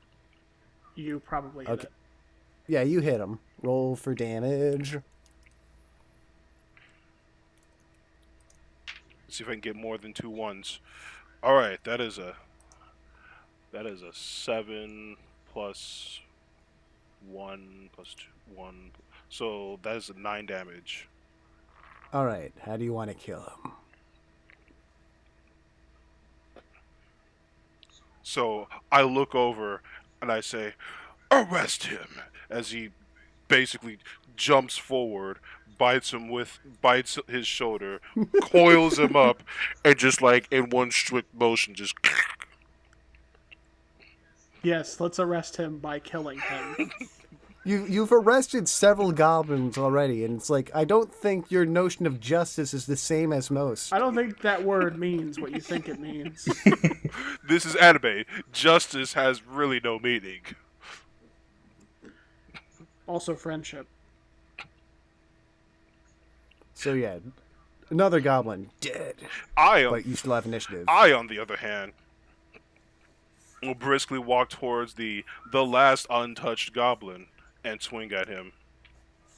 There are two other untouched goblins. Okay, Don't make me feel bad. the goblin that's not being confronted. Because There are that's the 2 goblins not being confronted. Well, he probably doesn't mean the one in the back. yeah. I'm not talking about the one in the back. There's only one left. Yeah, there are still 2 on the front line. Yeah, but the one in the front line is being attacked by both of Adams and a crossbow. Okay, so that'd be the next one on the right. It'd be the goblin directly adjacent to the one you just killed. Yes. Okay. That, I'm pretty sure, is a miss. That is a 7, 10. Yeah, that is a miss. Just quick strike with blue steel with their mace, and it just like the goblin just kind of ducks under it very quickly. Can you escape Purity's grasp for long, I wonder? And now it is his turn. And he didn't really appreciate you doing that to him. You know, you guy with your thing. Think you're fancy with your metal stick? Yeah. And so he is going to try and stick you right in the gut with his dog slicer. And I can tell he did not. He rolled a 5. Oh, my AC is a 1. I don't even know how that'd be Yeah. possible. And he tries to like disembowel you with the dog slicer, but like he just can't even get. He just does not understand distance. He can't reach. He has no depth perception. And the other one who was being shot at by you guys and attacked by Lionel Richie will attack Lionel Richie. He rolled the same thing. Well, he definitely does not hit, and Lionel Richie just kind of rolls out of the way nonchalantly. And again, these 2 goblins, like, they look at each other and they look at where the other goblins were, and they starting to realize, oh, we messed up, and try to back away again. But again, another overhead crack of a whip from the war chanter keeps him in line. Wesley, it is your turn. Chris will once more reload his crossbow and take aim. You got left and you got right, and you got the Ward Chanter. You'd be able to hit the Ward Chanter. Alright, I take aim at the War Chanter. Alright, roll for it.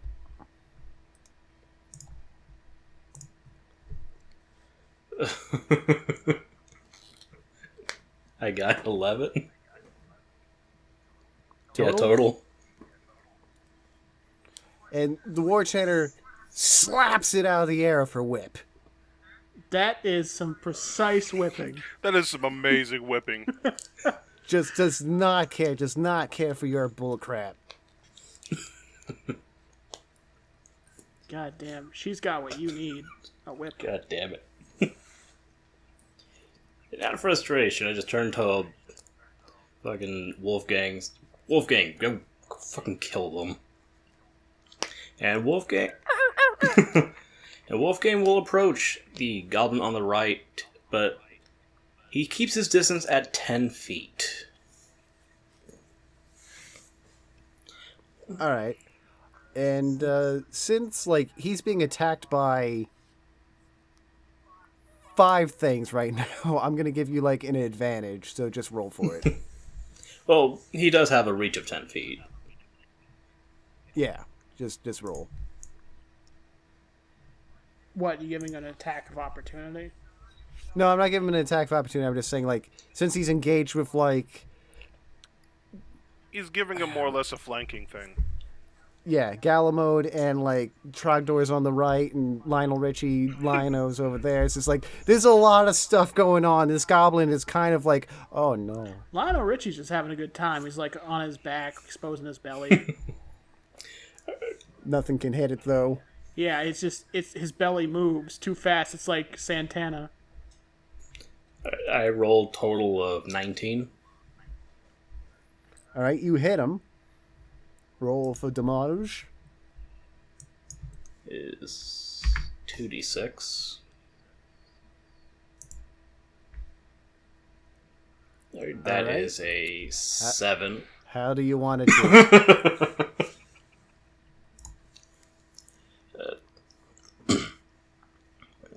Wolfgang raises his great sword to the sky, brings it down so hard that just the dust on the street parts, and this goblin just, after a moment or two, falls in half, split vertically down the center. There's just like that brief moment where it looks like you did nothing, and then just like his eyes start to like become unlevel, Exactly. and then flop.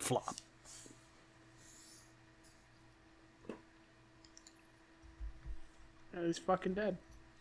Yeah, he's fucking He's dead. fucking dead. And initiative will now go to the War Goblin, who saw that shit. And she is going to cast Daze on Wolfgang now.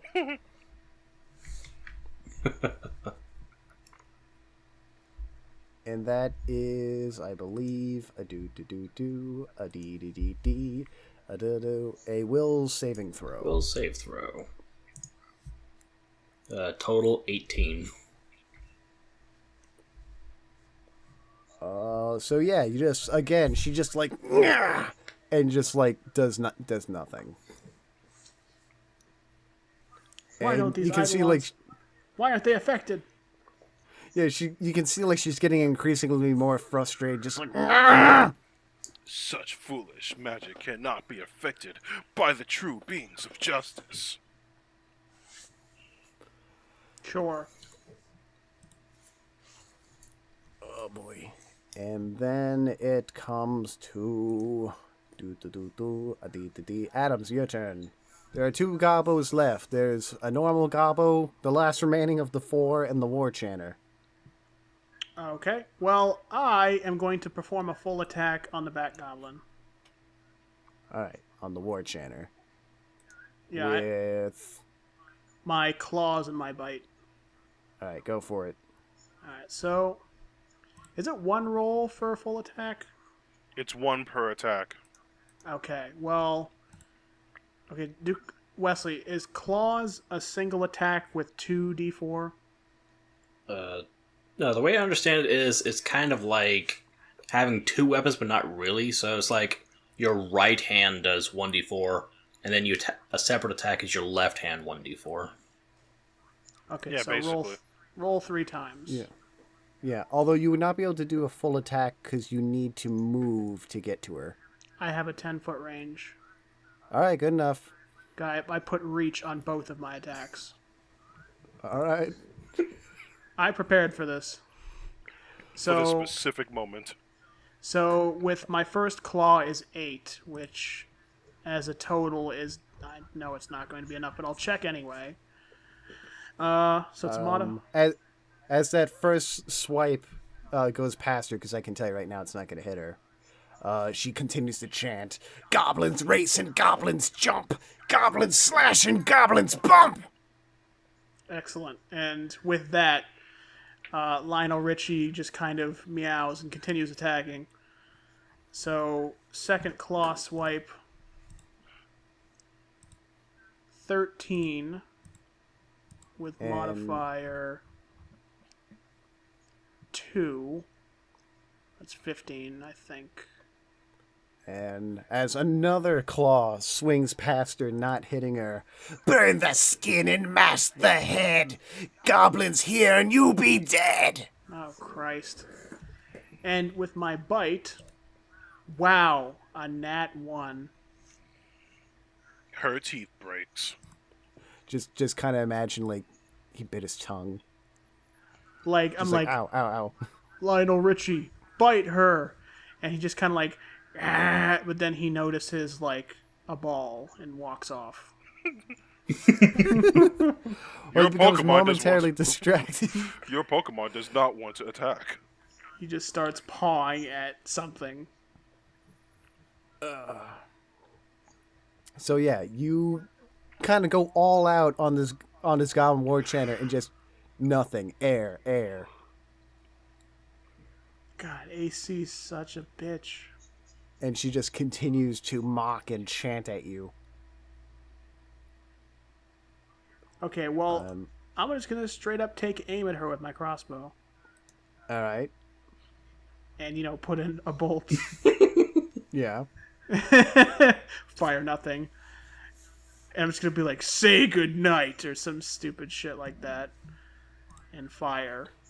Also, by the way, guys, keep track of your ammo. I am. I have 48 right now. Good. I am. I have 0. Alright, so can I roll? Yes. Wow, 4. So that didn't happen. This is some bullshit, man. So yeah, the bolt just kind of shoots and just like lands right by her foot, but just like whatever. At that point, Coco commits suicide.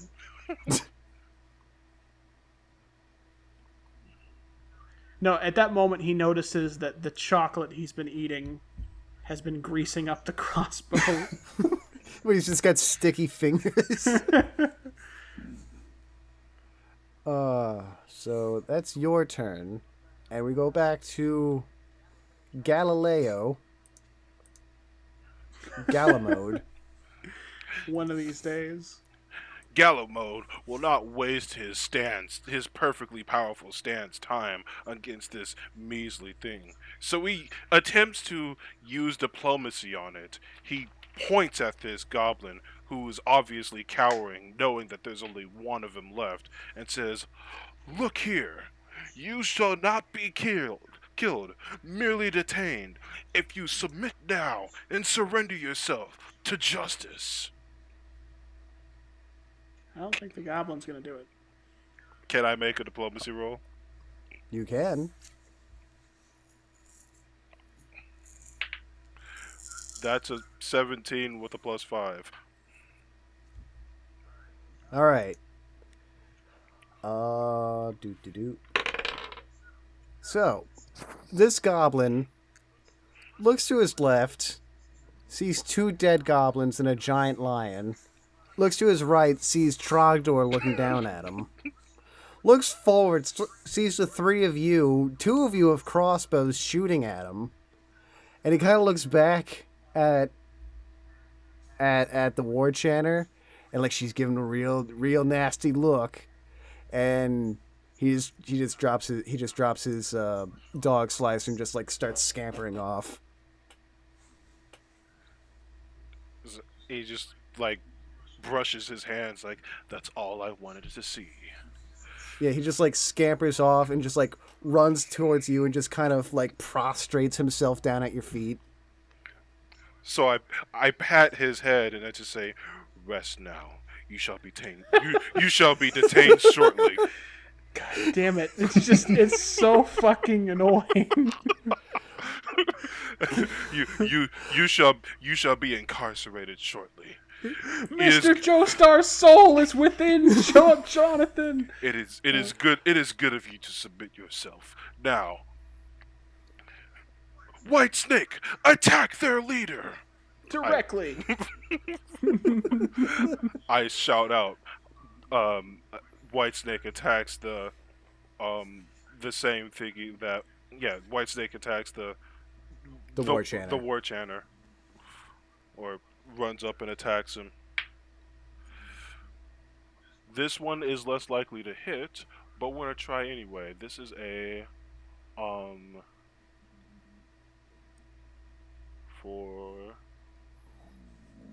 So plus 4 plus 5. That's a 14.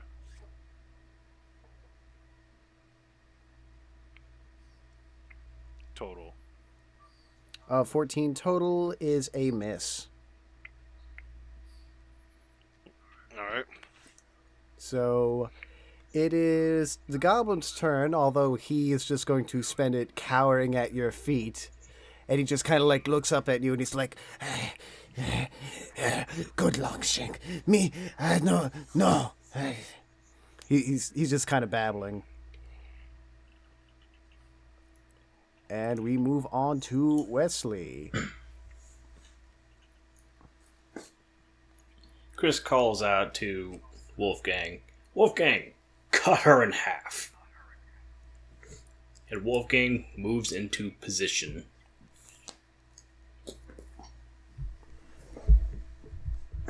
Let's see if we can get a repeat.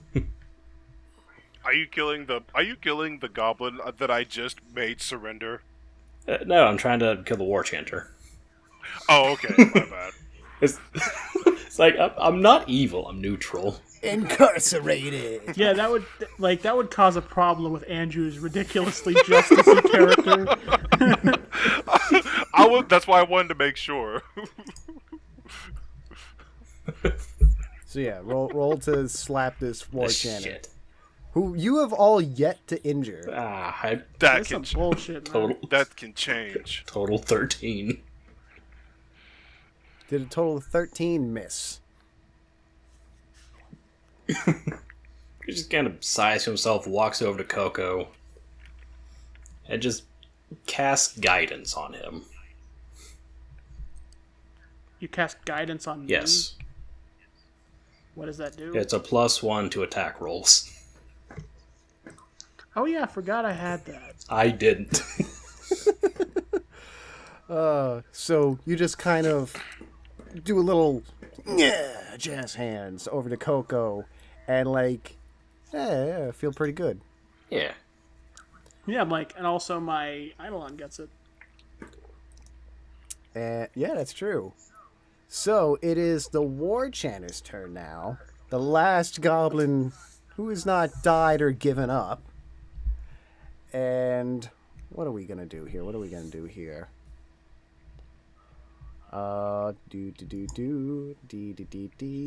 She is going to use her whip to attempt to trip Wolfgang.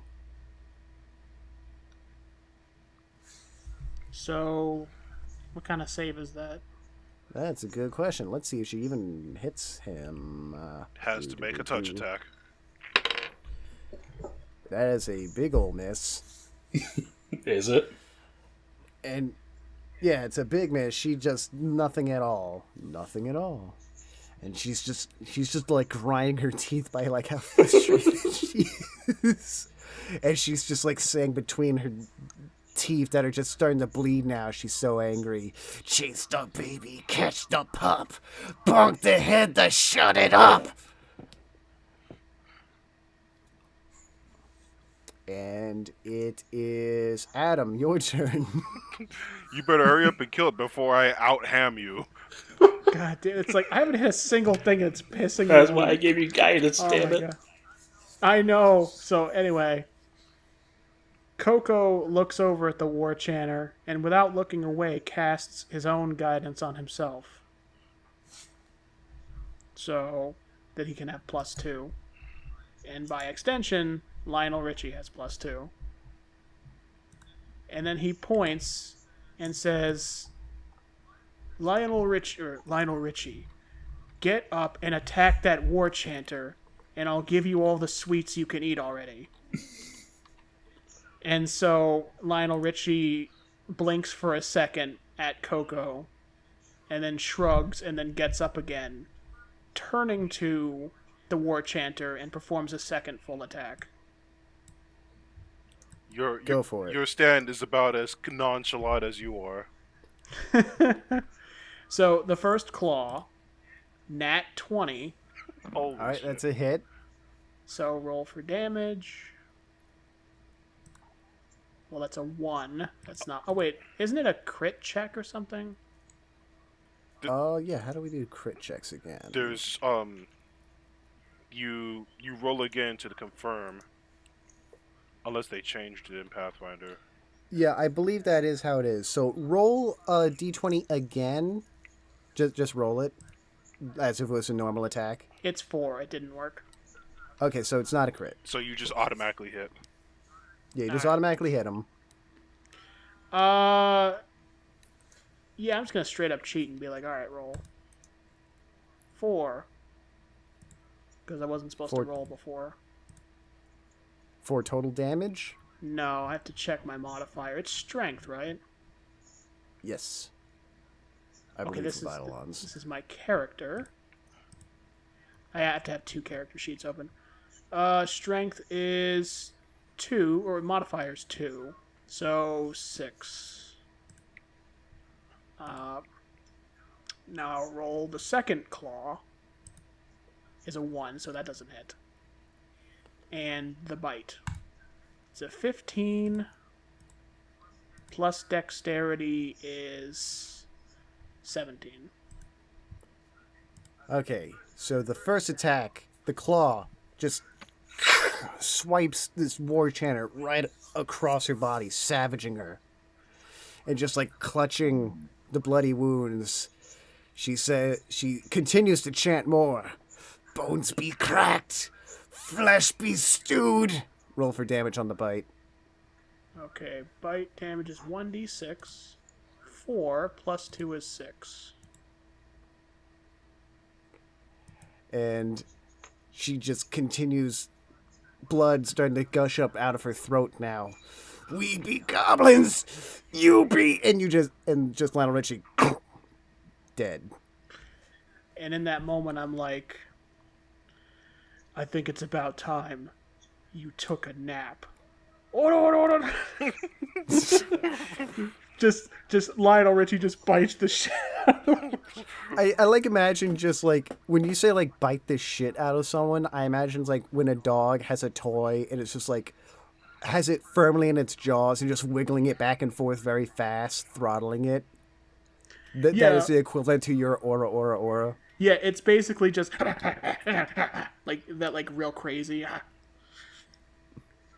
So yes, finally, the war chanter is slain, and these pyro goblins have been dealt with one lone survivor clutching, scared, shaking at Galamode's ankles. And luckily there doesn't seem to be too much damage with the fire. They didn't really set anything on fire. They were just kind of getting torches ready to start fires.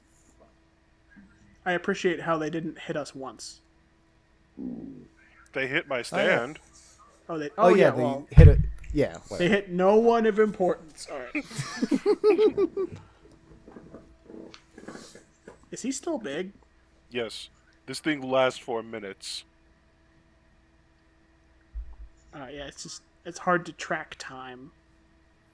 Yeah, every move action for a round is about 8 seconds. 6. Oh, well, in that case, my summoner's call was probably still active, but whatever.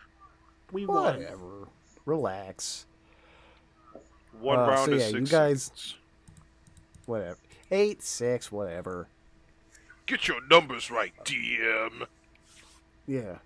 And as you all kind of like take stock of the situation, most of the fighting has kind of either been dealt with in this area or it seems to have kind of moved on elsewhere, as you can still hear the ruckus of goblins making mischief throughout the town of Sandpoint. And as you're also listening to this, you can just kind of hear off, not too far away around the corner, "Help! Help!" Just someone calling out for help. Okay, so Lionel Richie gets up and walks over to me, and as I turn, he tugs at my coattails, and I look at him and I just hand him a candy bar because I owe him one. It's like, here you go, you impatient bastard. I shout out as the battle is ending. White Snake, to me! As I pull out rope, and both of us just in tandem, or we both just he assists me in tying up this goblin.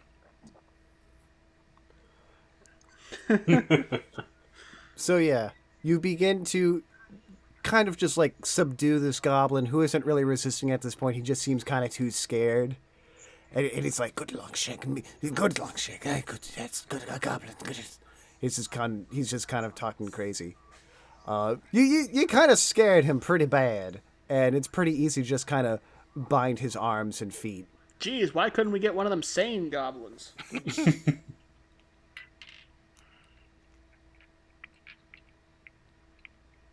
So Galamode looks at this goblin after he's tied him up. He says, "You will be due for some questioning after this.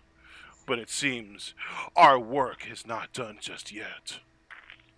Looking off into the sky. Yeah, you can still continue to hear the frantic lone person not too far away yelling out even more now, "Help! Help!" Chris walks over to Wolfgang, who just kind of picks Chris up and puts him on his shoulder. Wolfgang, take me to whoever is calling for help. They might actually pay us if we save them. What kind of sense of justice is this? Payment? Hey, Coco looks up at Galamode. Relax. It's the cost of doing business. Business? yeah, even Justice needs to eat. Well, this is true. So, Chris gets on Wolfgang's back and charges off. Galamode with Goblin, I'm in tow. However, I don't know if you're carrying him or dragging him. I didn't tie his feet. I just tied his hands, so he's walking with me. Yeah. And Colby also run off to help people unknown. And as the party kind of rushes north up the road, you come to what appears to be the front of one of the inns. And kind of hiding behind a crate in the alleyway to the side is a man going, "Help!" Just calling for help, just kind of hiding behind this crate. Meanwhile, a dog is right outside in front of the alley as if trying to protect him, while yet another goblin This one mounted on top of what appears to be a dog, but it has a lot of rodent-like features. It has like almost no nose. It's molting and dander is coming off it, and the whole thing just looks sick. And this goblin is just giggling with glee riding on top of it with an even larger weapon than the others you've seen before. And as you come upon the scene, in one quick, decisive stroke, it kills the dog. This really is JoJo. Every dog has died so far. Goblins hate dogs. Apparently. That is actually one of the first things in the adventure. Goblins hate dogs. Their weapons are called dog slicers. That is very true. Yeah. Sees And- afraid humans, kills the dogs first.